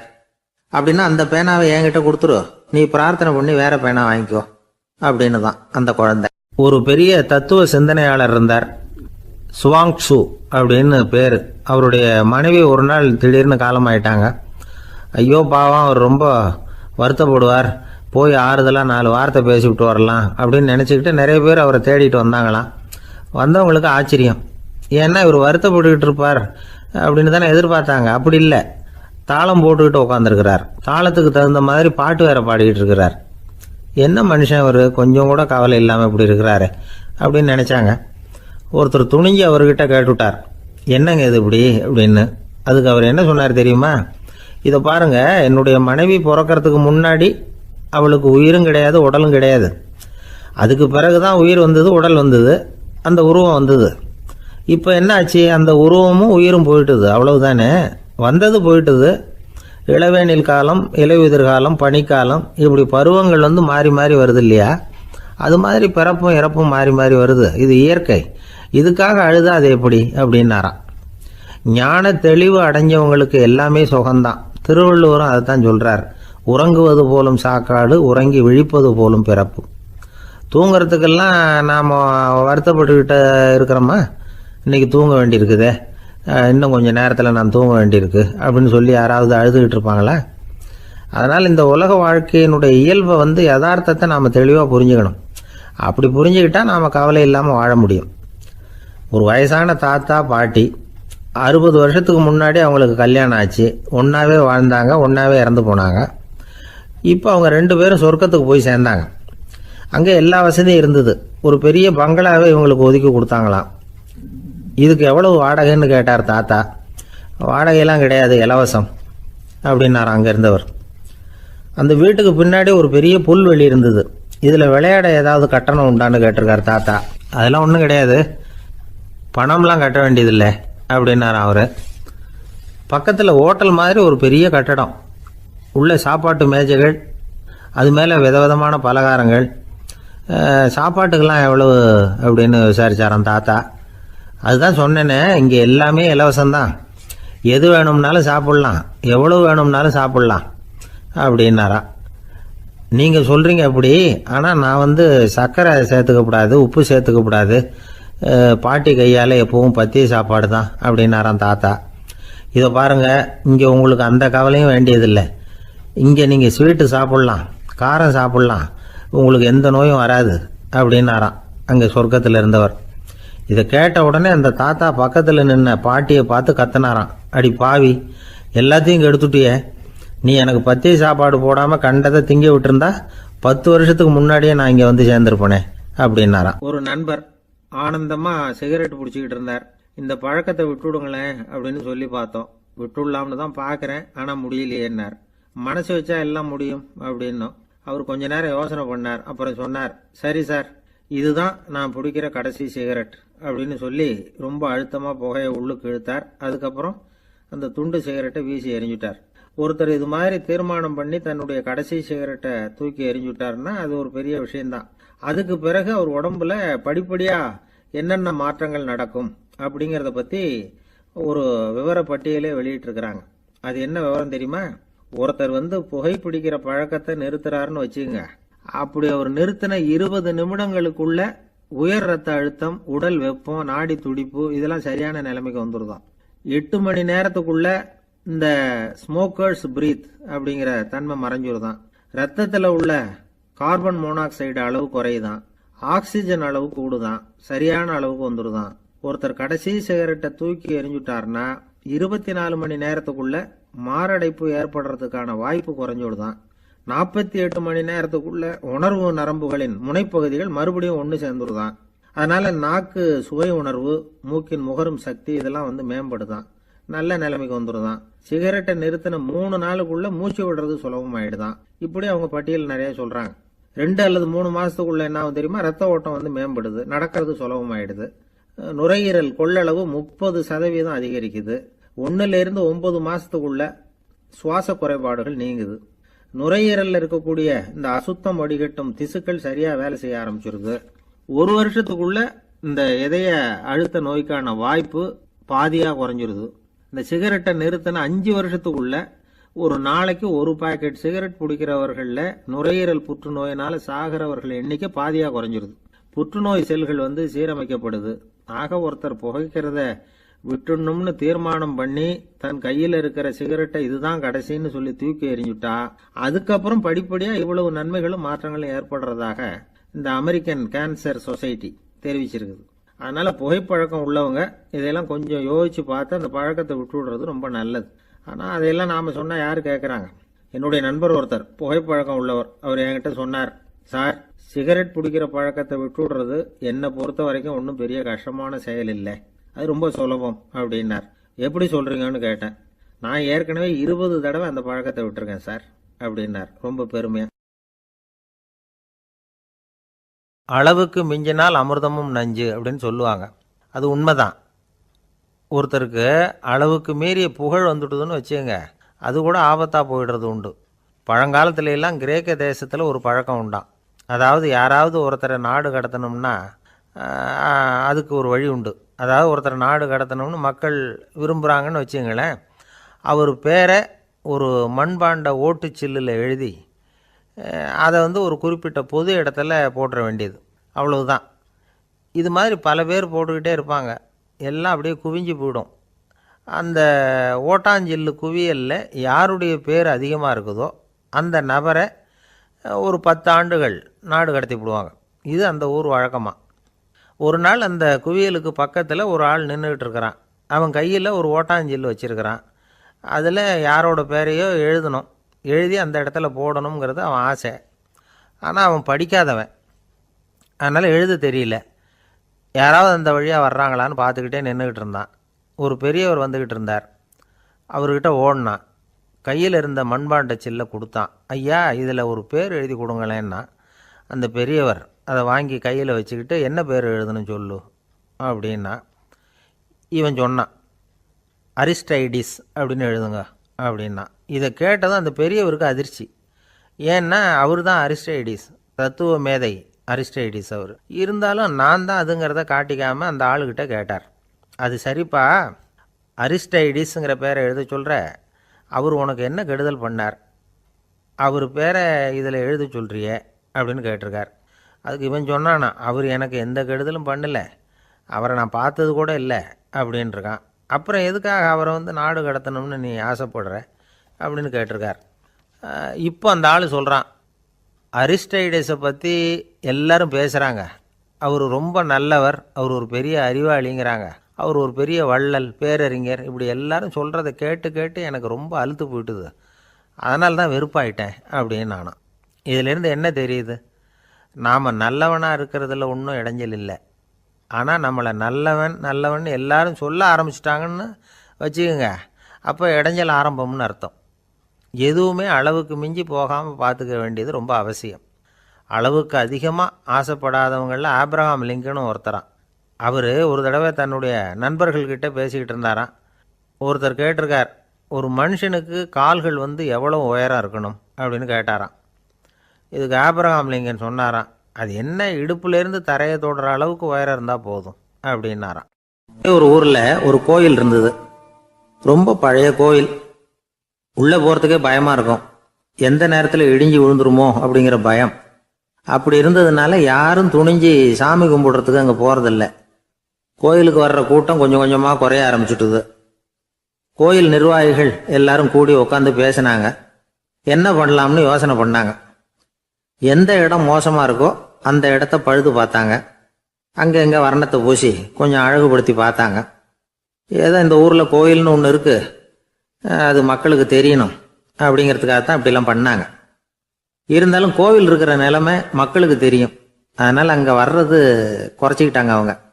ஒரு கட்டத்தில் யாருமே வர்றதில்லை, நிலைமை அந்த அளவுக்கு ஆயிட்டுது. மறுபடியும் கோவில் நிர்வாகிகள் கூட்டம் நடந்தது. இந்த கூட்டம் கூட கோயிலுக்கு உள்ளே நடக்கலை, இடிஞ்சு விழுந்துருமோங்கிற பயம். அதனால் வெளியில தான் உட்காந்து கூட்டத்தை நடத்தினாங்க. ஏன்னா உள்ளே போகிறதுக்கு அவங்களுக்கும் துணிச்சல் கிடையாது, எந்த நேரமும் விழுந்துரும் போல இருந்தது அது. அது வழியாக போகிறவங்க கூட வேகமாக அந்த இடத்த கடந்து போக ஆரம்பிச்சிட்டாங்க. கோவில் நிர்வாகிகள் வெளியில் உட்காந்து கூட்டம் போட்டாங்க இல்லையா, அந்த கூட்டத்தில் 4 தீர்மானங்களை நிறைவேற்றினாங்க. அது என்ன 4 தீர்மானம்னா, முதல் தீர்மானம், இந்த கோவிலை இடிப்பது அப்படிங்கிற முடிவை இந்த கமிட்டி மிகவும் வருத்தத்துடன் ஏற்றுக்கொள்ளுகிறது அப்படின்னு நிறைவேற்றினாங்க. இதுக்கு பதிலாக இன்னொரு கோவிலை உடனடியாக கட்டி முடிச்சுடணுங்கிறது 2வது தீர்மானம். 3வது தீர்மானம் என்ன தெரியுமா? பழைய கோவிலின் கதவுகள், அதிலிருந்து பிரித்து எடுக்கிற செங்கல், இதையே புது கோவில் கட்டுவதற்கு பயன்படுத்தி கொள்ள வேண்டியது. பழைய கோவில் இருந்த மாதிரியே அதே வடிவத்தில் புது கோவிலையும் கட்ட வேண்டியது. பழைய கோவிலின் அஸ்திவாரத்தை அப்படியே வச்சுக்கிட்டு அதுக்கு மேலே நாம் கோவிலை கட்டிக்க வேண்டியது. இதுதான் 3வது தீர்மானம். இதையும் கமிட்டி முழு மனசோட ஏற்றுக்கிட்டது. இது வரைக்கும் சரி. இப்போ அந்த கமிட்டி 4வதாக ஒரு முக்கியமான தீர்மானத்தை கொண்டுகிட்டு வந்து அதையும் ஏகமனதாக நிறைவேற்றி விட்டது. அது என்ன தீர்மானம்னா, புதிய கோவில் கட்டி முடிக்கிற வரைக்கும் பழைய கோவிலை இடிக்கிறதில்லை அப்படிங்கிற தீர்மானம். எப்படி இருக்குது பாருங்க இது. பழசை இடிக்காத வரையில அதே இடத்துல புதுசாக எப்படி கட்ட முடியும்? பல விஷயங்களில் நாம் நடந்துக்கிற முறையும் இப்படி தான் இருக்குதான். வாழ்க்கையில் முன்னேறணும்னு ஆசைப்படுவோம், அதே நேரத்தில் அந்த முன்னேற்றத்துக்கு எது தடையாக இருக்கோ அதை விட்டு விடுறதுக்கும் மனசு வராது. வெளிநாட்டில் ஒரு பெரிய விருந்து நடந்துக்கிட்டு இருந்துதான். எல்லாரும் மது கோப்பையும் கையுமா அலைஞ்சிக்கிட்டு இருக்கிறாங்க. ஒருத்தர் மட்டும் கையில் எதுவும் இல்லாமல் ரொம்ப நல்ல பிள்ளையா சாதுவா ஒரு ஓரமாக தனியாக உட்காந்துருக்கிறார். அவர்கிட்ட நெருங்கி வாங்க மது சாப்பிடலாம் அப்படின்னு கூப்பிட்டாங்களாம். என்னை வற்புறுத்தாதீங்க, நான் என் மனசுக்குள்ள உறுதியாக தீர்மானம் பண்ணிவிட்டேன் அப்படின்னாராம். என்ன தீர்மானம் பண்ணியிருக்கீங்க அப்படின்னு கேட்டிருக்காங்க. ஏற்கனவே முழு போதையில் இருக்கும் பொழுது மறுபடியும் மது கோப்பையை தொடரதில்லை அப்படின்னு தீர்மானம் பண்ணியிருக்கேன் அப்படின்னாராம். நம்ம உடம்புல ரத்த அழுத்தம் இருக்குதே, அது நல்லதா கெடுதலா? உடனே அது கெடுதல்னு தான் சொல்லுவோம், ஆனால் உண்மை அது இல்லை. இயற்கையாக உள்ள ரத்த அழுத்தம் நம்ம உடம்புக்கு தேவையான ஒன்று. அந்த அழுத்தம் அதிகமாக போனாதான் கெடுதல். அதை தான் நாம் பிபின்னு சொல்கிறோம். ஆனால் அது உண்மையிலேயே உயர் ரத்த அழுத்தம், ஹைப்பர் டென்ஷன். இதயம்ங்கிறது ஓயாமல் வேலை செஞ்சுக்கிட்டு இருக்கிற ஒரு பம்பு. இதயம் சுருங்கி ரத்தத்தை பம்பு செய்கிறப்போ ரத்த அழுத்தம் கூடுதலாக இருக்கும். இதுக்கு பேர் சிஸ்டாலிக் பிளட் ப்ரெஷர் அப்படின்னு பேர். இதயம் விரிந்த நிலைக்கு திரும்புறப்போ ரத்த அழுத்தமும் குறையுது. இதுக்கு பேர் டயஸ்டாலிக் பிளட் ப்ரெஷர் அப்படின்னு பேர். இப்படி இது மாறி மாறி இருக்கும். இந்த பிபி 140 90 இப்படின்லாம் சொல்றாங்கல்ல, இதுதான். சீரா இருக்க வேண்டிய ரத்த அழுத்தம் ஒரு அளவுக்கு மேல அதிகரிச்சுட்டா ஆபத்து ஆரம்பம்னு அர்த்தம். சரி, இந்த உயர் ரத்த அழுத்தம் உண்டாகிறதுக்கு என்ன காரணம்? இதனாலதான் இது வருதுன்னு ஒரு காரணத்தை குறிப்பிட்டு சொல்ல முடியாது. ஆனா வம்சாவளி காரணம், ரொம்ப டென்ஷனான சூழ்நிலையில வேலை செய்யறது, உடம்பு குண்டா இருக்கிறது, இதெல்லாம் இந்த ஹை பிபிக்கு துணை செய்யுது. அப்படிதான் எடுத்துக்க வேண்டியிருக்குது. இது கிருமியினால ஏற்படுற வியாதி இல்லை, உடம்புல ஏற்படுற ஒரு பழுது, அவ்வளவுதான். 40 வயசுக்கு மேலதான் பொதுவா இது பாதிக்கும். அதெல்லாம் சரி, ஒருத்தருக்கு உயர் ரத்த அழுத்தம் இருக்குது, அதை கட்டுப்படுத்துறதுக்கு வழி ஏதாவது உண்டா அப்படின்னா உண்டு. மருந்து கொடுத்தும் சரி பண்ணலாம். மருந்து இல்லாத சிகிச்சை முறைகளும் இருக்குது. இப்போ மருந்து சாப்பிட்றதுன்னா டாக்டர்கிட்ட போயிடலாம். அதுக்கு இப்போ சுமாராக 30 விதமான மருந்துகள் இருக்குதான். மருந்தோட உடல் கட்டுப்பாடும் மனக்கட்டுப்பாடும் சேர்ந்ததுன்னா ரொம்ப விசேஷம். அது இருக்கட்டும், மருந்து இல்லாமல் நாம் செய்ய வேண்டியது என்ன, அதை தெரிஞ்சுக்குவோம். முதல்ல சீரான உடற்பயிற்சி, வாக்கிங் ரொம்ப நல்லது. மனசை அமைதிப்படுத்துறதுக்கு யோகாசனம், ஆழ்நிலை தியானம், இது மாதிரியான பயிற்சிகள் நல்லது. ஒரு காலத்துல யோகாசனம் பண்ணுங்க, தியானம் பண்ணுங்கன்னு சொன்னா ஒரு மாதிரியா பார்த்தாங்க. இப்ப மருத்துவ நிபுணர்களே அதெல்லாம் ரொம்ப அவசியம்தான் அப்படின்னு சொல்றாங்க. இன்னொரு அதிசய சிகிச்சை முறை இப்போ வழக்கத்துக்கு வந்திருக்குது, பயோ ஃபீட்பேக் அப்படின்னு பேர். மூளையின் அழுத்த அலைகளை பதிவு பண்ணி அதை மறுபடியும் உடம்புக்குள்ள செலுத்தி இந்த ரத்த அழுத்தத்தை சீராக்கி போடுறாங்க. சில பேருக்கு இந்த ஹை பிபி பார்டர் லைன்ல இருக்கும். அவங்களுக்கெல்லாம் மருந்துகள் அவசியம் இல்லை. வாழ்க்கை முறையில் சில மாற்றங்களை பண்ணிக்கிட்டாவே போதும். பிஹேவியரல் மாடிஃபிகேஷன்ஸ்னு சொல்றாங்க. அது எப்படின்னா, பரபரப்பான வாழ்க்கை முறையை தவிர்க்கணும். புகைப்பிடிக்கிற பழக்கம், மது அருந்தும் பழக்கம் இதெல்லாம் இருந்தால் விட்டுடணும். சாப்பாட்டில் உப்பை குறைக்கணும். கொழுப்பு சத்து ஆகாரங்களை குறைச்சிக்கணும். முடிஞ்சா விட்டுடலாம். குடும்பத்தில் ஏற்கனவே யாருக்காவது ஹை பிபி இருந்தால் சந்ததிகள் ஜாக்கிரதையாக இருக்கணும். நடுத்தர வயசு அடைஞ்சவங்க அப்பப்போ அந்த பிபி செக் பண்ணிக்கிறது நல்லது. டாக்டர் சொல்கிறத நம்மள பல பேர் சரியாகவே கேட்கறது இல்லை. அதனால தான் இடைஞ்சல். ஒரு ஆள் பிபின்னு சொல்லி டாக்டர்கிட்ட போனான். உடம்பு குண்டா இருக்குது, அதை குறைக்கணும், முதல்ல தினமும் உடற்பயிற்சி பண்ணு அப்படின்னார். சரின்னு சொல்லிவிட்டு வந்தான், செஞ்சான். கொஞ்ச நாள் கழிச்சு மறுபடியும் டாக்டர்கிட்ட போனான். என்னப்பா எக்ஸசைஸ் பண்ணியா அப்படின்னு கேட்டார். தினமும் பண்ணினேன் டாக்டர்னா. என்ன பண்ணேன்னு கேட்டார். முன்னெல்லாம் சிகரெட்டை கடையில் வாங்குவேன், இப்போ நான் அப்படி வாங்குறத விட்டுட்டேன். தினமும் நானே என் கையாலேயே உருட்டி தயார் பண்ணுறேன் டாக்டர். இது ஒரு எக்ஸசைஸ் தானே அப்படின்னா. ஊரில் ஒரு ஆள் இருந்தான். அவன் ஒரு நாள் கோயிலுக்கு போனான். கடவுள்கிட்ட வேண்டிக்கிட்டான், எனக்கு ஒரு 1,00,000 ரூபா நீ கொடுத்தா நான் உன் சன்னதியில் ஒரு தேங்காய் உடைக்கிறேன் அப்படின்னு வேண்டிக்கிட்டான். கடவுள் பார்த்தார். உடனே அவன் கண் முன்னாடி தோன்றினார். இந்தா நீ கேட்ட 1,00,000 ரூபாய் அப்படின்னு சொல்லி அவன் கையில் பணத்தை கொடுத்துட்டு மறைஞ்சிட்டார். இவனால் நம்பவே முடியல. இவ்வளவு சுலபமாக கிடைக்கும்னு தெரிஞ்சிருந்தா அனாவசியமாக ஒரு தேங்காய் உடைக்கிறேன்னு வேண்டியிருக்க வேண்டியது இல்லையே அப்படின்னு நினச்சான். இருந்தாலும் வேண்டுதலை நிறைவேற்ற வேண்டியது கடமை. அதுக்காக என்ன பண்ணால், பக்கத்தில் ஒரு கடைக்கு போனான். ஒரு தேங்காயை கையில் எடுத்தான். இது என்ன விலைன்னு கேட்டான். 5 ரூபான்னார் கடையில் இருந்தவர். அதிகமாக இருக்குதே விலைன்னா. அப்படின்னா ஒன்று செய்யுங்க, அடுத்த ஊருக்கு போங்க, அங்கே தென்னந்தோப்பு அதிகம், அதனால் அங்கே இதை விட குறைஞ்ச விலைக்கு கிடைக்கும் அப்படின்னார். சரின்னு அடுத்த ஊருக்கு கிளம்புனான். அங்கே போய் விசாரித்தான். ஒரு தேங்காய் 3 ரூபாய் விலைன்னாங்க. இதுவும் அதிகமாக தெரியுதேன்னா. அப்படின்னா ஒன்று செய்ய, அதோ அந்த ஆற்று ஓரமாக ஒரு தென்னை மரம் இருக்கு பார், அதில் நீயே ஏறி பறிச்சுக்கோ, ஒரு தேங்காய்க்கு 1 ரூபா கொடுத்தா போதும் அப்படின்னார் அந்த தோப்புக்கு சொந்தக்காரரு. இவனுக்கு மரம் ஏற தெரியாது. இருந்தாலும் ஆசை யாரை விட்டுது, விலை சல்லிசா இருக்குதே. ஆற்று ஓரம் போனால் தட்டு தடுமாறி அந்த மரத்தில் ஏறினா அந்த தென்னை மரம் வளைஞ்சி ஆற்று பக்கம் போய் அப்புறம் நிமிர்ந்து இருந்தது. அதாவது மரத்தின் உச்சி சரியாக ஆற்றுக்கு நடுவில் இருந்தது. ஆற்றுல வெள்ளம் கரை புரண்டு ஓடிக்கிட்டு இருக்கு. இவன் கடவுள் கொடுத்த 1,00,000 ரூபாயை மடியில் வச்சு இறுக்கி கட்டிக்கிட்டான். உச்சிக்கு போய் காய் பறிக்கிற சமயத்தில் காற்று மழையும் பலமாக கலந்து அடிக்க ஆரம்பிச்சுட்டுது. கால் வழுக்கி விட்டுட்டுது. இவன் சடார்னு ஒரு தென்னை மட்டையை பிடிச்சிக்கிட்டு தொங்க ஆரம்பிச்சிட்டான். கீழே பயங்கரமான வெள்ளம். மடியில் 1,00,000 ரூபா பணம். என்ன செய்யறதுன்னு தவிக்கிறான். இந்த சமயம் கரையில் ஒரு யானைப்பாகன் யானையை குளிப்பாட்டிக்கிட்டு இருக்கிறான். அது அவன் கண்ணில் பட்டுது. ஐயா ஒரு உதவின்னு கத்துனான். அவன் என்ன செய்யணும்னு கேட்டான். உன் யானையை மெதுவாக இங்கே அழைச்சிட்டு வா, எனக்கு நேராக கீழே நிறுத்து, என் காலை பிடிச்சி மெதுவாக கீழே இறக்கி விட்டுரு, என் மடியில் இருக்கிற பணத்தில் உனக்கு 10,000 ரூபா தரேன் அப்படின்னா. அவன் பார்த்தான். காலை கையை பிடிச்சா கூட எவனும் இந்த காலத்தில் 10 ரூபாய்க்கு மேலே தரமாட்டேங்கிறான். இவன் காலை பிடிச்சா 10,000 தர்றேங்கிறான் அப்படின்னு யோசனை பண்ணான். உடனே யானையை கொண்டுட்டு போனான். அவனுக்கு நேராக கீழே நிறுத்தினான். அவன் காலை பிடிச்சான். அவ்வளவுதான். அந்த நேரம் பார்த்து யானை மெதுவாக நடந்து அப்பால் போட்டுது. இப்போ யானைப்பாகன் அவன் காலை கெட்டியாக பிடிச்சிக்கிட்டு தொங்குறான். பரிதாபமாக மேலே பார்க்குறான். அவன் மட்டையை பிடிச்சிக்கிட்டு தொங்குறான். இப்போ யானைப்பாகன் சொல்கிறான், தம்பி மட்டையை விட்டுறாத, கெட்டியாக பிடிச்சிக்கோ, நான் உனக்கு 10,000 ரூபா தரேன், இதோ மடியில் தான் வச்சுருக்கேன்னா. மேலே தொங்குறவனுக்கு இந்த நிலைமையிலேயும் ஒரு சந்தோஷம், மேற்கொண்டு ஒரு 10,000 ரூபா நமக்கு கிடைக்கும் போல இருக்கே அப்படின்னு. இந்த சமயத்தில் ஒருத்தன் ஒட்டகத்தை ஓட்டிகிட்டு வந்தான் அந்த பக்கமாக குளிப்பாட்டுறதுக்கு. யானைப்பாகன் பார்த்துட்டான். ஐயா ஒட்டகக்காரரே, அதை இங்கே கொண்டுட்டு வா, எங்கள் காலை பிடிச்சி பத்திரமா இறக்கி விடு, நாங்கள் பணம் கொடுக்குறோம்னா. அவனும் பணத்துக்கு ஆசைப்பட்டு வந்தான். அவன் காலை பிடிக்கிற சமயம் ஒட்டகமும் நழுவி போட்டுது. இப்போ 3 பேருமே வரிசையாக தொங்குறாங்க. ஒட்டகக்காரன் கத்துறான், தம்பி மட்டையை விட்டுறாத, கெட்டியாக பிடிச்சிக்கோ, நான் என் மடியில் இருக்கிற 5,000 உனக்கு தந்துடுறேன்னா. மேலே தொங்குறவனுக்கு இன்னமும் சந்தோஷம், இவனும் பணம் தர்றேங்கிறான். அப்படின்னா இன்னைக்கு நமக்கு மொத்த பண வரவு எவ்வளவு அப்படின்னு ஒவ்வொன்றா கூட்டி பார்க்க ஆரம்பித்தான். மனக்கணக்கு சரியாக வரல.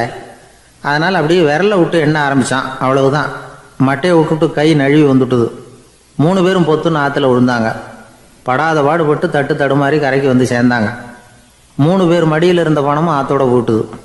பேராசை பெருநஷ்டம் அப்படின்னு ஒரு பழமொழி இருக்குல்ல, அதை விளக்கறதுக்காக சொல்லப்பட்ட கதை இது.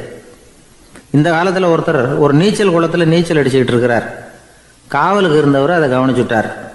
கரையிலேருந்து சத்தம் போட்டாராம், இதோ பாருங்க, இங்கே ராத்திரி 8 மணிக்கு மேலே நீச்சல் அடிக்கிறது சட்டப்படி குற்றம், அதுக்கு அனுமதி கிடையாது, தெரியாதா உங்களுக்கு அப்படின்னாராம். இதுக்கு அவரு, ஐயையோ நான் நீச்சல் அடிக்க வந்தவன் இல்லைங்க, சும்மா சுற்றி பார்க்க வந்தவன், தடுமாறி குளத்தில் விழுந்துட்டேன், நீச்சல் தெரியாது, அதனால் தத்தளிச்சுக்கிட்டு இருக்கிறேன் அப்படின்னு கத்துனாராம். கரையில் இருந்தவர் பார்த்தார், ஓ அப்படின்னா சரி, அதுக்கு ஒன்றும் தடை இல்லை அப்படின்னு சொல்லிவிட்டு அவர் பாட்டு நடந்து போயிட்டாராம். ஒரு ஊரில் ஒரு ஆள் இருந்தான், தையல் கடை வச்சிருந்தான். அவங்கிட்ட ஒருத்தன் ஒரு சட்டை துணி எடுத்து கொடுத்து தைக்க சொல்லியிருந்தான். வர்ற சனிக்கிழமை வா, வந்து வாங்கிட்டு போ அப்படின்னு அவன் சொல்லியிருந்தான். அதே மாதிரி இவன் வந்தான். அவன் தச்சு வச்சிருந்த சட்டையை கொடுத்தான். இவன் வாங்கி அங்கேயே போட்டு பார்த்தான். கை நீளம் ஒன்றுக்கு ஒன்று வித்தியாசமாக இருந்தது. வலது கை இடது பக்கத்தை விட நீளம் குறைச்சலாக இருந்தது. அவன் முணுமுணுக்க ஆரம்பிச்சுட்டான், என்ன இது இப்படி தைச்சுட்டியேன்னு. இதுக்கு அவன் சொன்னான், ஐயையோ இதுக்காகவா சங்கடப்படுறீங்க, வலது கையை மட்டும் கொஞ்சம் உள்ள இழுத்தாப்புல வச்சுக்கிட்டீங்கன்னா சரியா போகுது, மற்றபடி அந்த சட்டையில் உள்ள கலை அம்சத்தை கவனிங்க, எவ்வளவு அற்புதமா தைச்சிருக்கேன் பாருங்க, ஒரு சின்ன குறைய இப்படிலாம் பொருட்படுத்த வேண்டியதில்லை, நான் சொன்னது மாதிரி கையை கொஞ்சம் உள்ள இழுத்தது மாதிரி வச்சுக்கிட்டு நடந்து போங்க, ஜோரா இருக்கும் அப்படின்னா. அவனும் யோசிச்சு பார்த்தான். சரியான யோசனையாக தான் தோணுச்சு. கொஞ்சம் முயற்சி பண்ணி வலது கையை கொஞ்சம் உள்ள இழுத்து சட்டை சரியா இருக்கிறது மாதிரி பண்ணிட்டான். இப்போ மறுபடியும் ஒரு பிரச்சனை. வலது கையை உள்ள இழுத்த மாதிரி அப்படியே வச்சுக்கிட்டதும் முதுகு பக்கம் கொஞ்சம் துணி தளர்த்தியா தொங்குறது மாதிரி தெரிஞ்சது. என்ன இது, முதுகு பக்கம் துணி குவிஞ்சுட்டுதே, தொங்குதே அப்படின்னா மறுபடியும், அடடா இதுக்காகவா கவலைப்படுறீங்க, உடம்ப அதுக்கு தகுந்த மாதிரி கொஞ்சம் வளைச்சிக்கிட்டா சரியா போடுது, இதுக்காக அந்த அழகான தையலை பிரித்து அதில் உள்ள கலை அம்சத்தை கெடுக்கிறதுக்கு என் மனசு இடம் தரல, எவ்வளவுக்கு தளர்த்தியா இருக்கோ அவ்வளவுக்கு கொஞ்சம் உடம்ப வளைச்சி அப்படி குனிஞ்சது மாதிரி போங்க போதும் அப்படின்னா. அதுவும் நல்ல யோசனையாக தான் பட்டுது இவனுக்கு. சரின்னு சொல்லிவிட்டு புறப்பட்டான். தெருவில் இறங்கினான். கையை கொஞ்சம் உள்ள இழுத்தான், உடம்ப கொஞ்சம் முன்னால வளைச்சான், சட்டைக்கு தகுந்த மாதிரி உடம்ப பண்ணிக்கிட்டான், மெதுவா நடந்து போறான். இப்போ எதிரில் இன்னொருத்தன் வரான். இவனை பார்க்கறான். இவன் போட்டிருக்கிற சட்டையை பார்க்கறான். ஆஹா அற்புதம்ங்கிறான். சும்மா சொல்லக்கூடாது, ரொம்ப நல்லா இருக்கு, நிச்சயமா இது இந்த ஊர் மேல தெருவில் இருக்கிற ஒருத்தன் இருக்கானே, அவன் தைச்சதா தான் இருக்கணும் அப்படின்னா. இதை கேட்டதான் அவனுக்கு ஆச்சரியம். எப்படி அவ்வளவு கரெக்டா கண்டுபிடிச்சிங்க அப்படின்னு கேட்டிருக்கான்.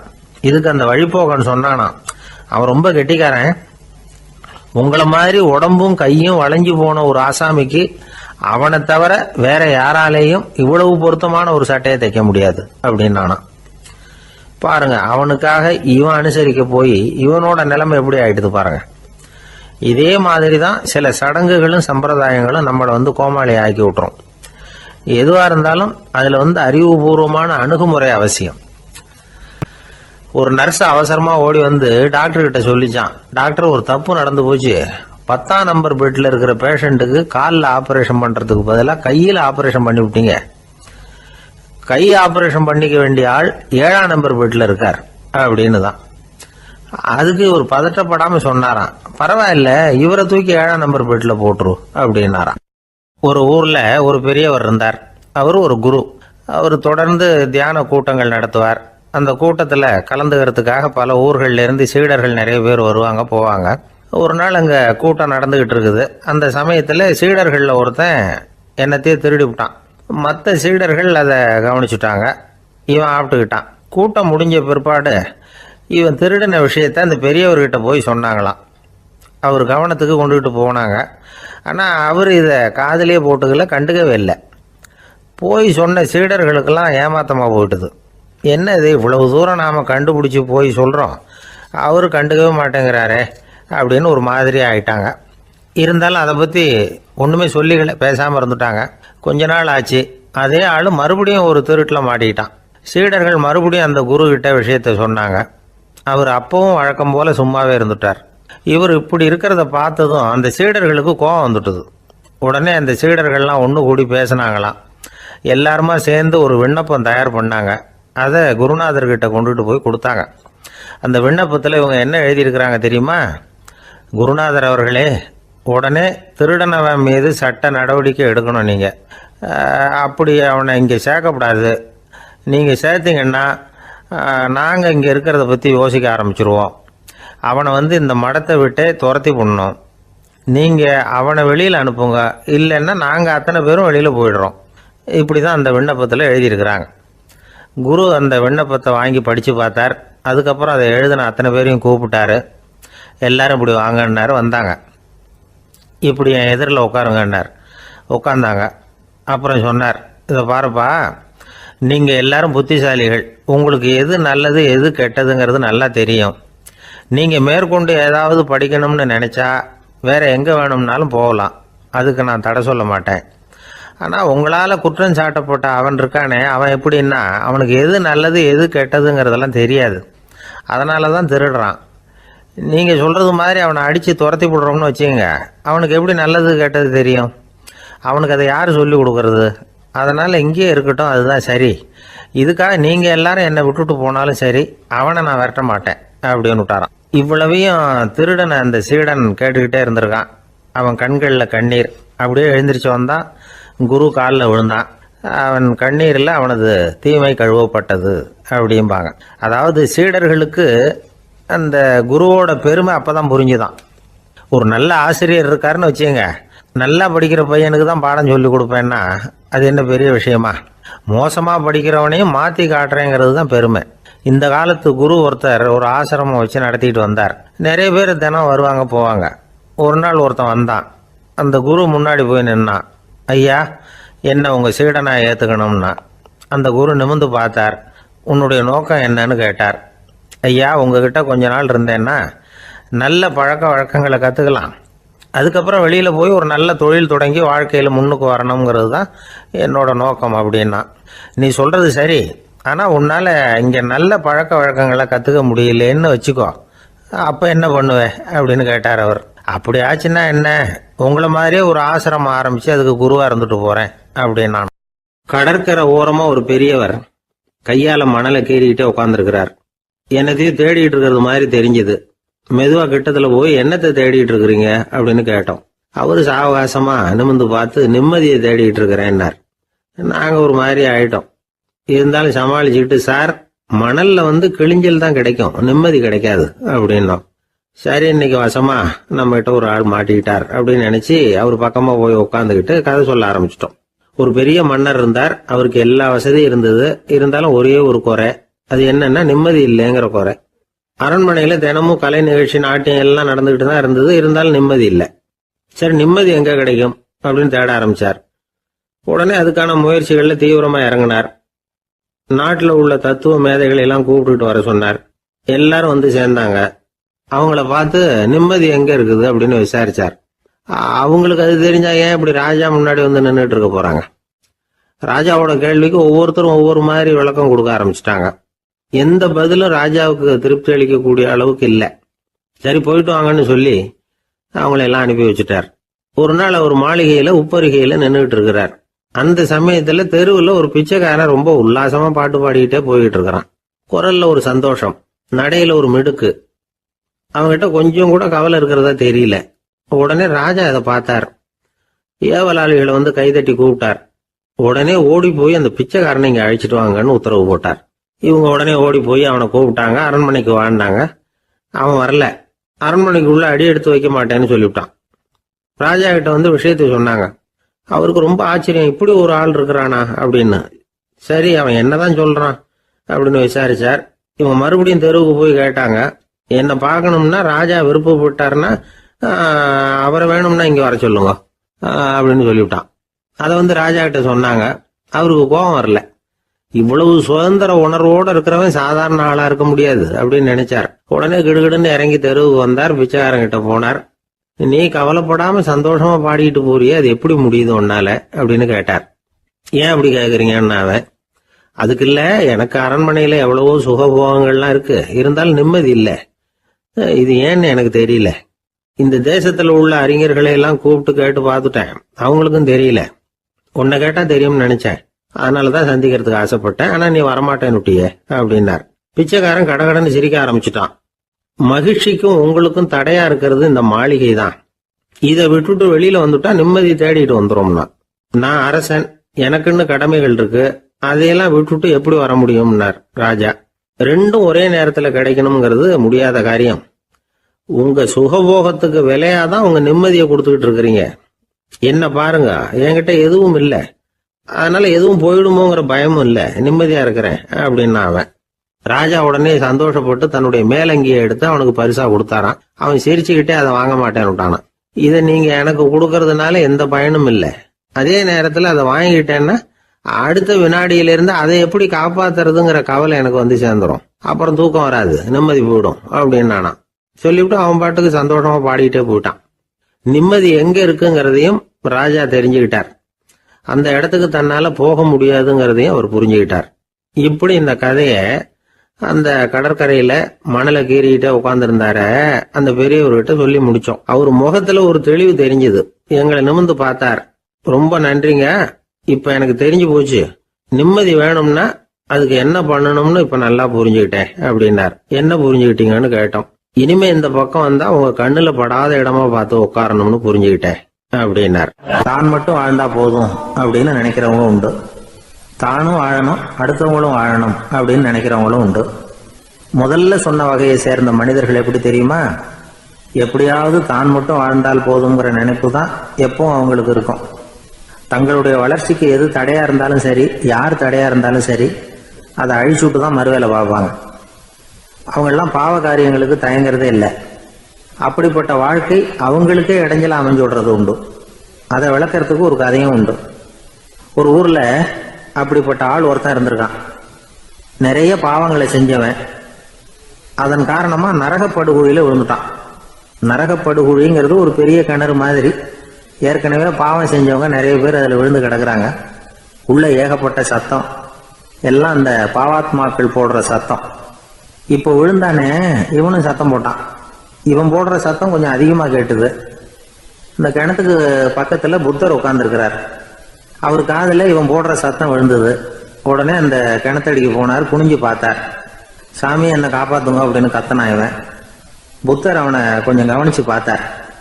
மனித சமுதாயத்துக்கு அவன் என்னென்ன கெடுதல் பண்ணியிருக்கிறாங்கிற விவரம்லாம் அவர் மனக்கண்ணில் தெரிஞ்சது. அவருக்கு எல்லாம் புரிஞ்சு போச்சு.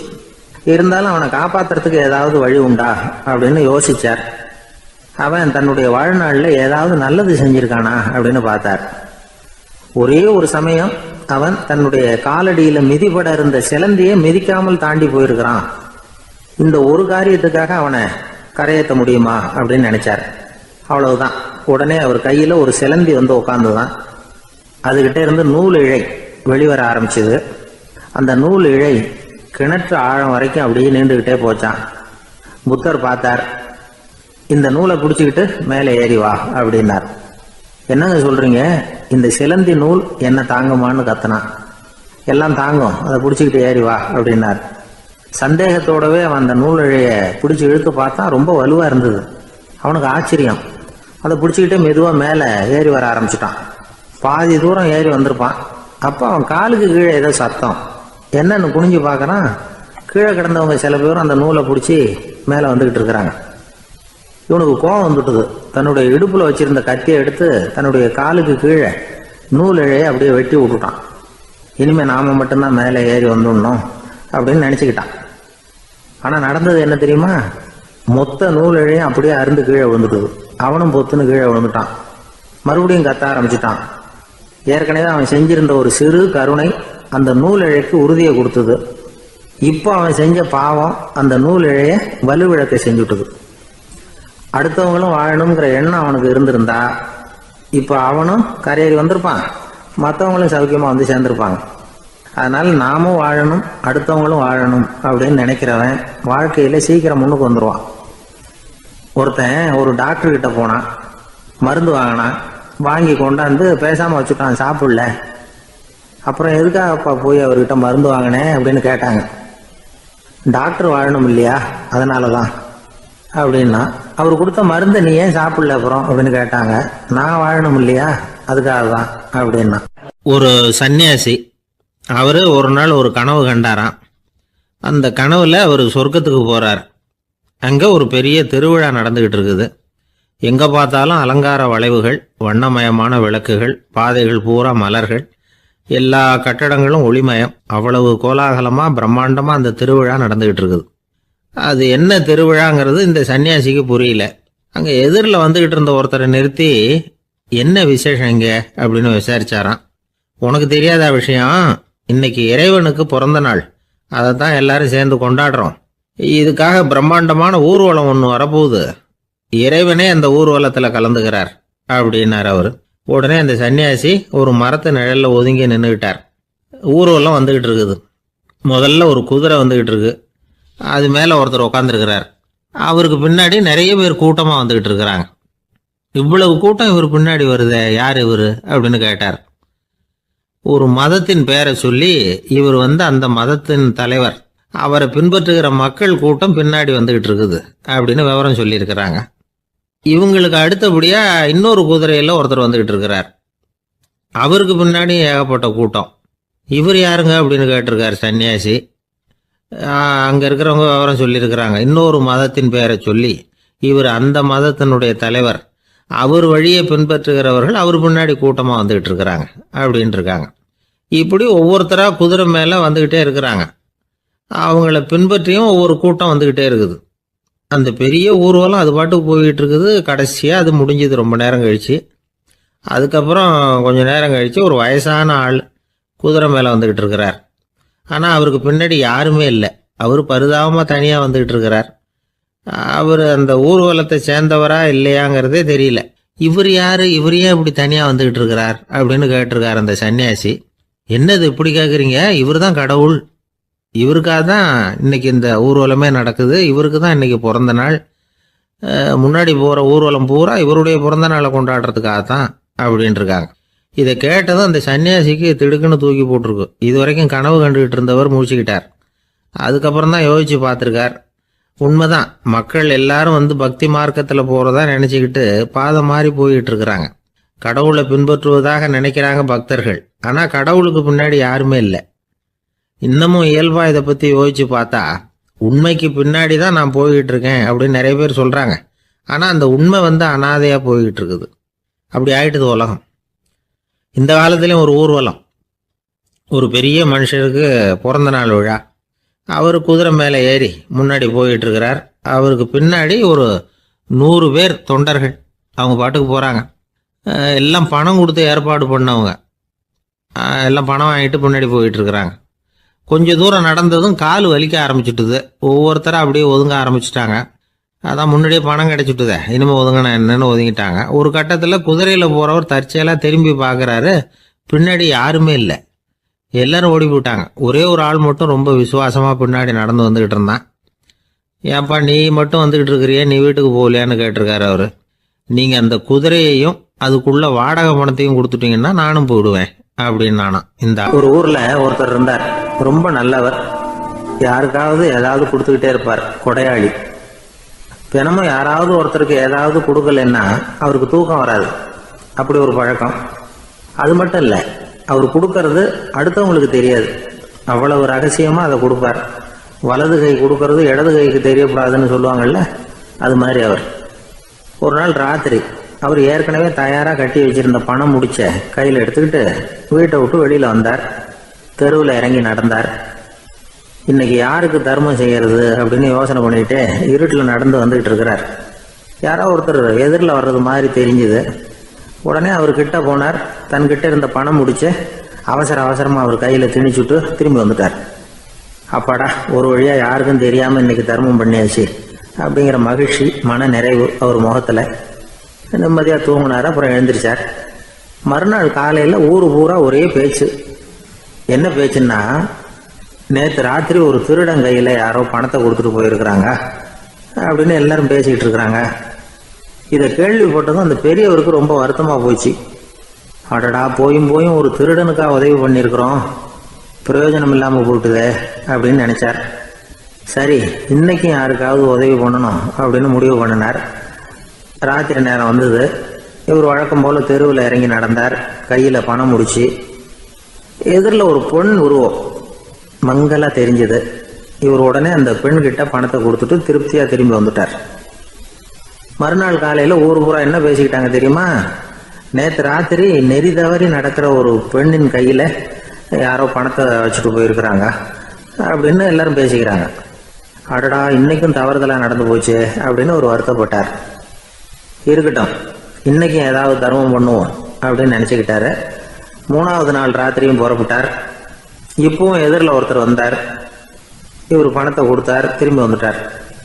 மறுநாள் மக்கள் என்ன பேசிக்கிட்டாங்கன்னா, நேற்று ராத்திரி ஒரு செல்வந்தர் கையில யாரோ பணத்தை கொடுத்துட்டு போயிருக்கிறாங்க அப்படின்னு பேசிக்கிட்டாங்களாம். அவருக்கு ரொம்ப வருத்தமா போட்டுது. என்ன இது தினம் இப்படி ஆகிட்டு இருக்குதே அப்படின்னு நினைச்சுக்கிட்டே படுத்து தூங்கினார். அன்னைக்கு ராத்திரி ஒரு கனவு. அந்த கனவுல இறைவன் வந்து சொன்னாராம், இதை பாருப்பா, நீ கொடுத்த தர்மம் வீணா போயிடல. உன்கிட்ட பணம் வாங்கின அந்த திருடன் திருந்திட்டான், அந்த பொண்ணும் திருந்திட்டா, அந்த செல்வந்தனும் கொடையாளி ஆயிட்டான், எல்லாருக்கும் உதவி பண்ண ஆரம்பிச்சுட்டான் அப்படின்னு சொன்னாராம். இந்த கதையை சொன்னவர் யாருன்னா நபிகள் நாயகம். இதுல உள்ள கருத்து என்னன்னா, நல்ல மனசோட தர்மம் பண்ணுனா அது வீணா போறதில்லை. இன்னொரு கருத்து, தர்மம் வந்து தன்னை மட்டுமல்ல அடுத்தவங்களையும் தீமையிலிருந்து காப்பாற்றும். இதுதான் நாம புரிஞ்சுக்க வேண்டியது. இந்த காலத்திலயும் இது மாதிரி சில சம்பவங்கள் நடக்கிறது உண்டு. ஒரு பெரியவர் இருட்டில் நடந்து வந்துகிட்டு இருந்தாரு. எதிரில் வந்த ஒருத்தன் வலுக்கட்டாயமா ஒரு கையை பிடிச்சி ஒரு பண முடிப்பை கொடுத்து வச்சுக்க சொல்லிவிட்டு விலகி போயிட்டான். பெரியவருக்கு ஆச்சரியம், இந்த காலத்திலயும் இப்படி வலது கை கொடுக்கறது இடது கைக்கு தெரியக்கூடாதுன்னு நினைக்கிற கொடையாளிகள் உண்டு போல இருக்கு அப்படின்னு யோசனை பண்ணிக்கிட்டே நடந்தார். கொஞ்ச தூரம் போயிருப்பாரு. அதுக்குள்ள அதே ஆள் திரும்பி வந்தான். கொடுத்த பண முடிப்பை திருப்பி கொடுங்க அப்படின்னு கேட்டு வாங்கிட்டான். இவருக்கு ஒன்றும் புரியல. ஏன் இப்படி பண்றேன்னார். அது ஒன்றும் இல்லைங்க, கொஞ்ச நேரம் இதை உங்ககிட்ட கொடுத்து வச்சிருந்தேன், அவ்வளவுதான் அப்படின்னா. ஏன்னு கேட்டார். என்னை பின்னாடி போலீஸ் தேடிக்கிட்டு வந்துகிட்டு இருக்குது, அதுதான் அப்படி பண்ணேன். இப்போ போயிட்டுது, இனிமே ஒன்றும் பயம் இல்லை அப்படின்னு சொல்லிவிட்டு அவன் பாட்டுக்கு நடந்து போறான்.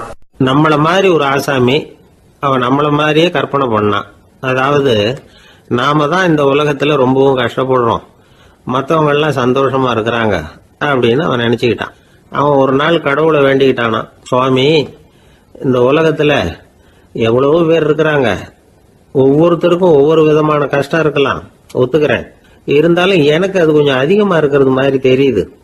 அதனால நீங்க எனக்காக ஒரு சின்ன உதவி செஞ்சா போதும். அது வந்து வேற ஒண்ணும் இல்லை, என்கிட்ட இருக்கிற துயரங்களை இன்னொருத்தர் யாருகிட்டயாவது கொடுத்துருங்க, அவர்கிட்ட இருக்கிற துயரங்களை என்கிட்ட மாத்தி கொடுத்துருங்க. ஒரு மியூச்சுவல் டிரான்ஸ்பர், அவ்வளவுதான். அப்படி பண்ணிவிட்டா போதும் அப்படின்னு வேண்டிக்கிட்டானான். அன்னைக்கு ராத்திரியே அவன் ஒரு கனவு கண்டிருக்கான். வானத்திலிருந்து ஒரு குரல் கேட்டிருக்கு. அது என்ன சொல்லிச்சு தெரியுமா? ஏ ஜனங்களே, எல்லாரும் அவங்க கஷ்டங்களை ஒரு பையில போட்டு எடுத்துக்குங்க. அப்படி எடுத்துக்கிட்டு நேரா இந்த ஊர் எல்லையில இருக்கிற கோயிலுக்கு வந்து சேருங்க அப்படின்னு அந்த குரல். ஆஹா, கடவுள் நம்ம பிரார்த்தனைக்கு செவி சாய்ச்சுட்டார் அப்படின்னு சந்தோஷப்பட்டான் இவன். உடனே என்ன பண்ணான், தன்கிட்ட இருந்த கஷ்டத்தையெல்லாம் ஒரு சாக்கு பையில போட்டு எடுத்துக்கிட்டான். வீட்டை விட்டு வெளியில வந்தான். தெருவில் இறங்கி நடக்கிறான். அங்க பார்த்தா ஏகப்பட்ட பேர் ஆளுக்கு ஒரு பைய தூக்கிக்கிட்டு கோயிலுக்கு போயிட்டு இருக்கிறாங்க. சில பேர் மூட்டையா கட்டி தலையில சுமந்துக்கிட்டு போயிட்டு இருக்கிறாங்க. இவன் பார்த்தான். இவனுக்கு ரொம்ப ஆச்சரியமா இருந்தது.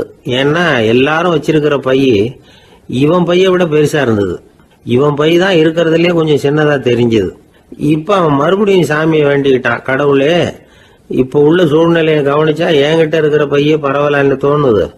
அதனால வேற பைய எதையும் மாத்த வேணாம், இதுவே பரவாயில்ல, இந்த பையோட திரும்பி வீட்டுக்கு போனா போதும்னு நினைக்கிறேன் அப்படின்னு ஏதோ நினைக்க ஆரம்பிச்சுட்டான் அவன். எல்லாரும் கோயிலுக்கு போய் சேர்ந்தாங்க. கோயில்ல அந்த குரல் மறுபடியும் கேட்டுது. எல்லாரும் அவங்கவுங்க பைகளை சோகத்துல தொங்க விடுங்க, திடீர்னு விளக்குகள் அணையும், மணி அடிக்கப்படும், அதுதான் அடையாளம். அந்த சமயத்துல இருட்டுல உங்களுக்கு வேண்டிய பைய நீங்க வந்து மாத்தி எடுத்துக்கலாம், தேர்ந்தெடுத்துக்கலாம். வெளிச்சம் இருக்கிறப்பவே உங்களுக்கு பிடிச்ச பைக்கு பக்கமா பார்த்து நீங்க நின்னுக்கலாம் அப்படின்னு சொல்லி விவரம் சொல்லிச்சான் அந்த குரல். அப்படி சொன்னதுக்கு அப்புறம் திடீர்னு விளக்கு அணைஞ்சுது, மணி அடிச்சுது. கொஞ்ச நேரம் கழிச்சு மறுபடியும் விளக்குகள்லாம் எரிஞ்சுது. இப்போ பார்த்தா எல்லாரும் அவங்கவுங்க பையையே கெட்டியா பிடிச்சிட்டு நிக்கிறாங்க. இவனும் அப்படியே நிக்கிறான். இவன் மெதுவா பக்கத்துல நிக்கிறவங்கிட்ட கேட்டானா, ஏன் நீங்க பைய கையிலேயே வச்சிருக்கிறீங்க, செவுத்துல மாட்டலையா அப்படின்னு கேட்டிருக்கான். இல்லப்பா, நீ ஏன் கையிலேயே வச்சிருக்கிறியோ அதே காரணத்துக்காக தான் நாங்களும் வச்சிருக்கிறோம். நம்ம கவலைகளை பத்தி நமக்கு ஓரளவுக்காவது தெரியும். ஆனா மற்றவங்க கவலைகள் நமக்கு பரிச்சயம் இல்லாதவை, பழக்கம் இல்லாதது. அதனால நமக்கு தெரிஞ்ச கவலைகளை சமாளிக்கிறது சுலபம். தெரியாததை சமாளிக்கணும்னா மறுபடியும் ஆரம்பத்துல இருந்து ஆரம்பிக்கணும். அதனால பழைய நண்பர்களோட வாழறது தான் மேல் அப்படின்னு ஆனான். அதுக்கப்புறம் அவன் தன்னோட பைய போதும்னு வீட்டுக்கு திரும்பி வந்துட்டானான். இது ஒரு பெரியவர் சொல்லி இருக்கிற கதை. அதனால நம்ம கிட்ட இருக்கிற கஷ்டங்கள் தான் பெருசு, அதை இன்னொருத்தங்கிட்ட கொடுத்துட்டு மாத்திக்கலாம் அப்படின்னு நினைக்கிறது தப்பு. இதே மாதிரி இன்னொரு சம்பவம். ஒரு ஊர்ல ஒரு நாள் ராத்திரி ஆகாயத்தில இருந்து கடவுள் குரல் கேக்குது. இந்த ஊர்ல இருக்கிற ஜனங்கள்லாம் கொஞ்சம் கவனிங்க, உங்களுக்கு ஒரு செய்தி. அதாவது இங்க இருக்கிற ஜனங்கள்லயே கொஞ்சம் கூட கவலையே இல்லாத ஆள் யாருன்னு எனக்கு தெரியணும். அதனால எல்லாரும் அவங்க கவலைகளை ஒரு பையில போட்டு எடுத்துக்கிட்டு கோயிலுக்கு வாங்க அப்படின்னாரு கடவுள். உடனே வரிசையா எல்லாரும் வர ஆரம்பிச்சாங்க. எல்லார் கையிலயும் பை இருந்தது, சின்னதும் பெருசுமா. கவலையே இல்லாத ஆள் யாருன்னு தேடினார் கடவுள்.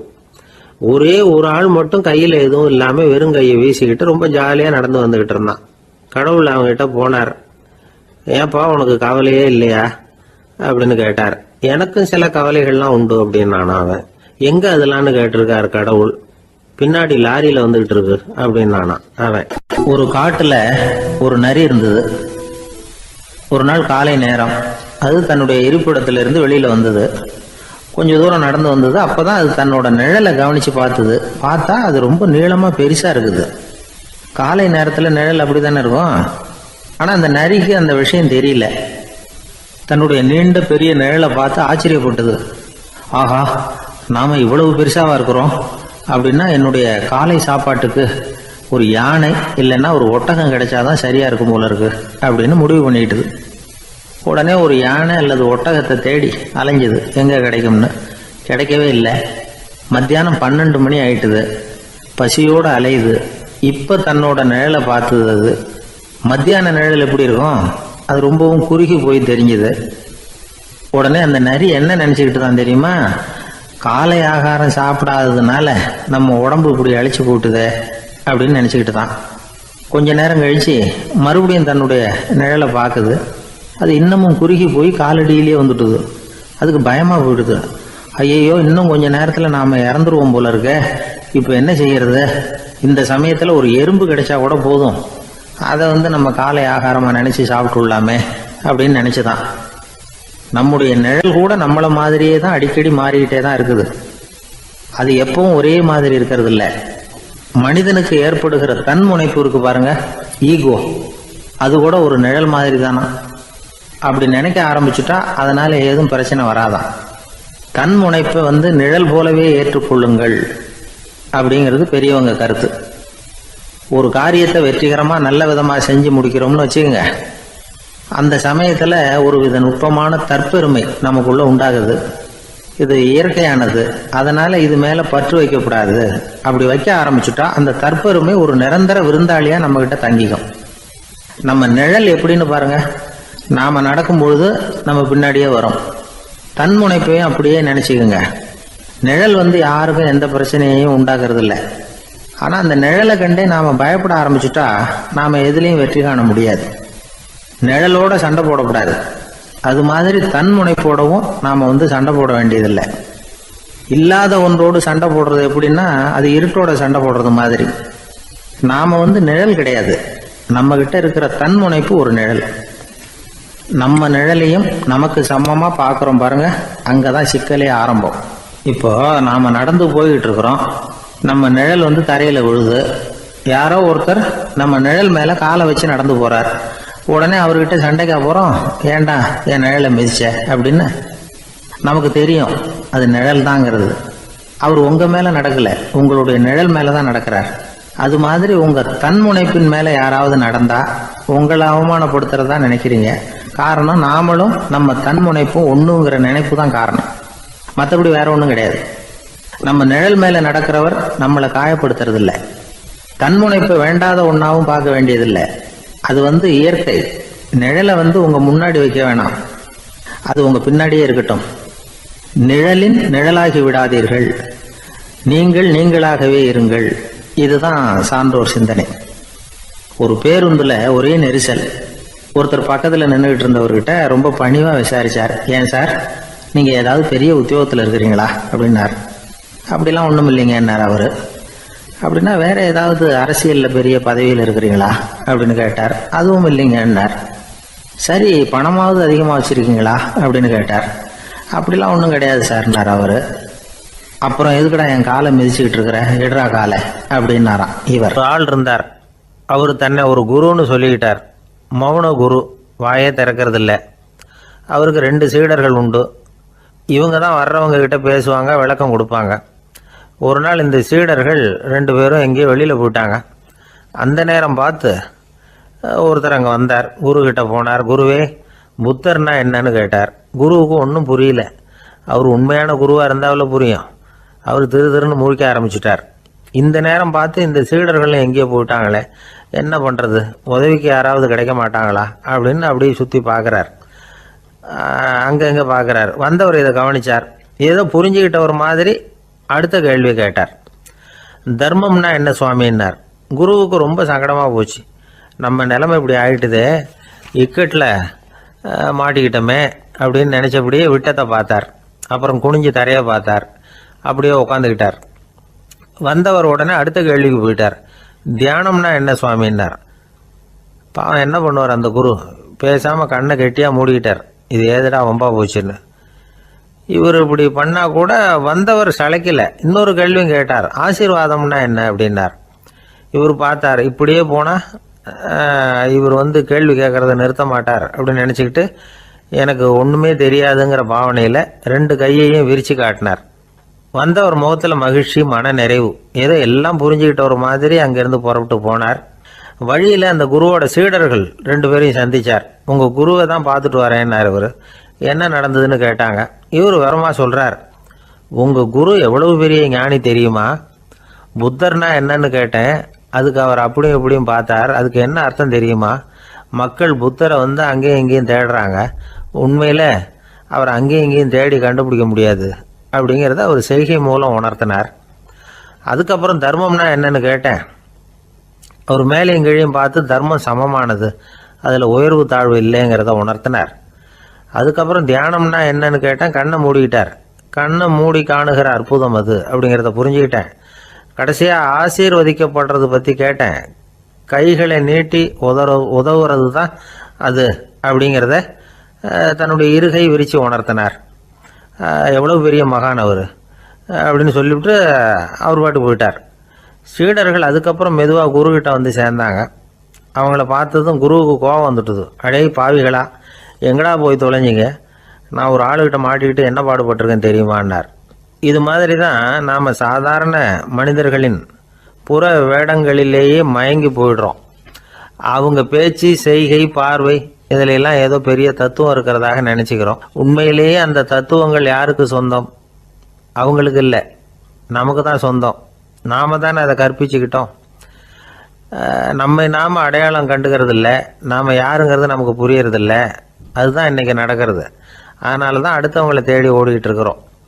சில வீடுகளில் கூட இது மாதிரி சைகைகள் உண்டு. சில குடும்ப தலைவர்கள் தினமும் காலையில் கண்ணை கெட்டியாக மூடிக்கிட்டு கை 2ஐயும் சுத்தமாக விரித்து வச்சுக்கிட்டே உட்காந்து தியானம் பண்ணுறது வழக்கம். எதுக்காக அப்படி பண்ணுறீங்கன்னு ஒருத்தரை பார்த்து கேட்டேன். இந்த மாதம் வாங்கின சம்பளம் பூரா தீர்ந்து போச்சு, இனிமேல் என் கையில் சுத்தமாக ஒன்றும் இல்லை, புதுசாக எதுவும் செலவு வச்சுடாதே அப்படிங்கிறத அப்படி உள்ளங்கை 2ஐயும் விரித்து காட்டி அவங்களுக்கு உணர்த்துறேன் அப்படின்னார். அசோக மன்னர் வந்துகிட்டு இருக்கார். அவருடைய ஆலோசகர்கள் எல்லாம் பக்கத்தில் வந்துகிட்டு இருக்கிறாங்க. அந்த சமயத்தில் எதிரில் ஒரு புத்த பிக்ஷு வர்றார். அசோகர் பார்க்கிறார். ஓடி போய் அவர் காலில் விழுந்து வணங்குறார். அசோக மன்னரின் தலை அந்த புத்த துறவியின் பாதத்தில் பட்டுக்கிட்டு இருக்கு. பக்கத்தில் நின்றுகிட்டு இருந்த அமைச்சருக்கு இது ரொம்ப சங்கடமாக போச்சு. ரொம்ப வருத்தப்பட்டார். நம்ம அசோக சக்கரவர்த்தி எப்பேற்பட்டவர், அவரோட தலை ஒரு சன்னியாசியின் பாதத்தில் படுறதா அப்படின்னு நினைச்சு ரொம்ப கவலைப்பட்டார். அரண்மனைக்கு திரும்பினதும் அமைச்சர் மெதுவாக ஆரம்பிச்சார். அரசே, எனக்கு ரொம்ப வருத்தமா இருக்குது அப்படின்னார். எதுக்குன்னார் மன்னர். அசோக சக்கரவர்த்தியின் தலை, அதாவது அந்த சிரம் ரொம்ப மதிப்புமிக்க ஒன்று. அது ஒரு சன்னியாசியின் காலில் படலாமா அப்படின்னார். அசோகர் பதில் சொல்லல, சிரிச்சார், போயிட்டார். அதுக்கப்புறம் ஒரு சரியான சந்தர்ப்பத்துக்காக காத்துக்கிட்டு இருந்தார். ஒரு நாள் அமைச்சரை கூப்பிட்டார். எனக்கு 3 தலைகள் வேணும் அப்படின்னார். சொல்லுங்க, கொண்டுகிட்டு வரேன் அப்படின்னார் அமைச்சர். அசோகர் சொன்னார், முதல்ல எனக்கு தேவையானது ஒரு ஆட்டின் தலை, 2வது ஒரு புலியின் தலை, 3வது ஒரு மனிதனின் தலை. இதுதான் அசோகர் கேட்டது. எங்க இருந்தாலும் கொண்டு வாங்கன்னார். அமைச்சர் புறப்பட்டார். ஆட்டுத்தலை புலித்தலை கிடைச்சிட்டுது. அப்புறமா ஒரு சுடுகாட்டுக்கு போய் ஒரு மனித தலையும் சேகரம் பண்ணிட்டு ராஜா கிட்ட வந்துட்டார். அரசே, உங்கள் ஆணைப்படி 3 தலைகளையும் கொண்டு வந்திருக்கிறேன்னார். அசோகர் பார்த்தார். ரொம்ப நல்லது, இப்ப இது 3ஐயும் எடுத்துக்கிட்டு போய் சந்தையில வித்துட்டு வாங்க அப்படின்னார். அமைச்சர் அதுகளை எடுத்துக்கிட்டு சந்தைக்கு போனார். முதல்ல ஆட்டுத்தலை நல்ல விலைக்கு வித்து போச்சு. நல்ல விலை கொடுத்து வாங்கிட்டு போட்டாங்க. அடுத்தபடியா புலி தலைய ஒருத்தர் வாங்கிட்டார். அதை பாடம் பண்ணி வீட்டில் மாட்டி வைக்கலாமே அப்படின்னு நினைச்சு அதையும் வாங்கிட்டு போட்டார். மனித தலையை மட்டும் வாங்கறதுக்கு யாரும் முன் வரல. எல்லாரும் அதை பார்த்துட்டு விலைக்கு போக ஆரம்பிச்சாங்க. அமைச்சர் திரும்பி வந்தார். அரசே, இந்த தலையை மட்டும் யாரும் வாங்க மாட்டேங்கிறாங்க அப்படின்னார். சரி, பரவாயில்ல, இதை இலவசமாவே எனாமாவே யாருக்கிட்டையாவது கொடுத்துட்டு வந்துருங்க அப்படின்னார். அமைச்சர் மறுபடியும் சந்தைக்கு போனார். இதை இலவசமா தரேன், இதை வாங்கிக்கோங்க அப்படின்னார். அப்பவும் அதை யாரும் வாங்கிக்கிறதுக்கு தயாரா இல்லை. மறுபடியும் திரும்பி மன்னர்கிட்ட விவரத்தை சொன்னார். இப்போ மன்னர் சொல்றார், அமைச்சரே, உயிர் இருக்கிற வரைக்கும் தான் இந்த தலைக்கு மதிப்பு. ஜீவன் போனதுக்கு அப்புறம் அதோட மதிப்பும் போயிடுது. அதனால மதிப்பு இருக்கும் பொழுதே பெரியவர்கள் பாதம் பணிந்து அந்த புனிதத்தை பெற்றுக்கொள்ளணும் அப்படின்னார். பணிவுங்கிறது வேற, அடிமைத்தனம்ங்கிறது வேற. பெரியவர்களை பணிவது நமக்கு பெருமை தரக்கூடிய விஷயம். இதை மனசுல வச்சுக்கிட்டு எப்போ காலில் விழணும், எப்போ காலில் விழக்கூடாது அப்படிங்கிறத முடிவு பண்ணிக்கணும். ஒரு சாதாரண ஆள் நடந்து வந்துகிட்டு இருந்தார். எதிரில் ஒரு பெரிய மனுஷன் ஓடி போய் அவர் காலில் விழுந்து தன்னுடைய தலையை அவர் பாதத்தில் கொண்டு போய் வச்சார். கொஞ்ச நேரம் கழிச்சு எழுந்திரிச்சு வந்துட்டார். வந்த பிறகு இவரை கேட்டேன், ஏன் திடீர்னு ஓடி போய் அந்த ஆளு காலில் விழுந்தீங்க அப்படின்னு. அவர் போட்டிருக்கிறது என்னோட காணாம போன செருப்பான்னு கண்டுபிடிக்கிறதுக்காக அப்படி விழுந்தேன் அப்படின்னார். ஒரு பெரிய குடும்பத்துல பிறந்தவர். இருக்கிற சொத்துக்கள் எல்லாத்தையும் வாரி வழங்கி விட்டு காட்டுக்கு புறப்பட்டார் தவம் செய்யறதுக்காக. இருந்தது ஊராவும் கொடுத்துட்டார். இனிமே எதுவுமே இல்லை கொடுக்கறதுக்கு. அப்போ கடைசியா ஒருத்தன் கையை நீட்டினானா, ஐயா ஏதாவது கொடுங்கன்னு இருக்கான். அவர் பார்த்தார், கட்டியிருக்கிற வேட்டியை தவிர வேற எதுவுமே இல்லை.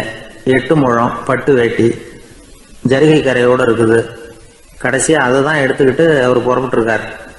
அவர் பார்த்தார், எதிரில் அவன் பரிதாபமாக நின்றுக்கிட்டு இருக்கிறான். அந்த 8 முழ வேட்டியை 2ஆ கிழிச்சார். 4 முழத்தை அவங்ககிட்ட கொடுத்தாரு. மீதி 4 முழத்தை தன்னுடைய இடுப்புல கட்டிட்டு அவர் காட்டுக்கு போயிட்டார்.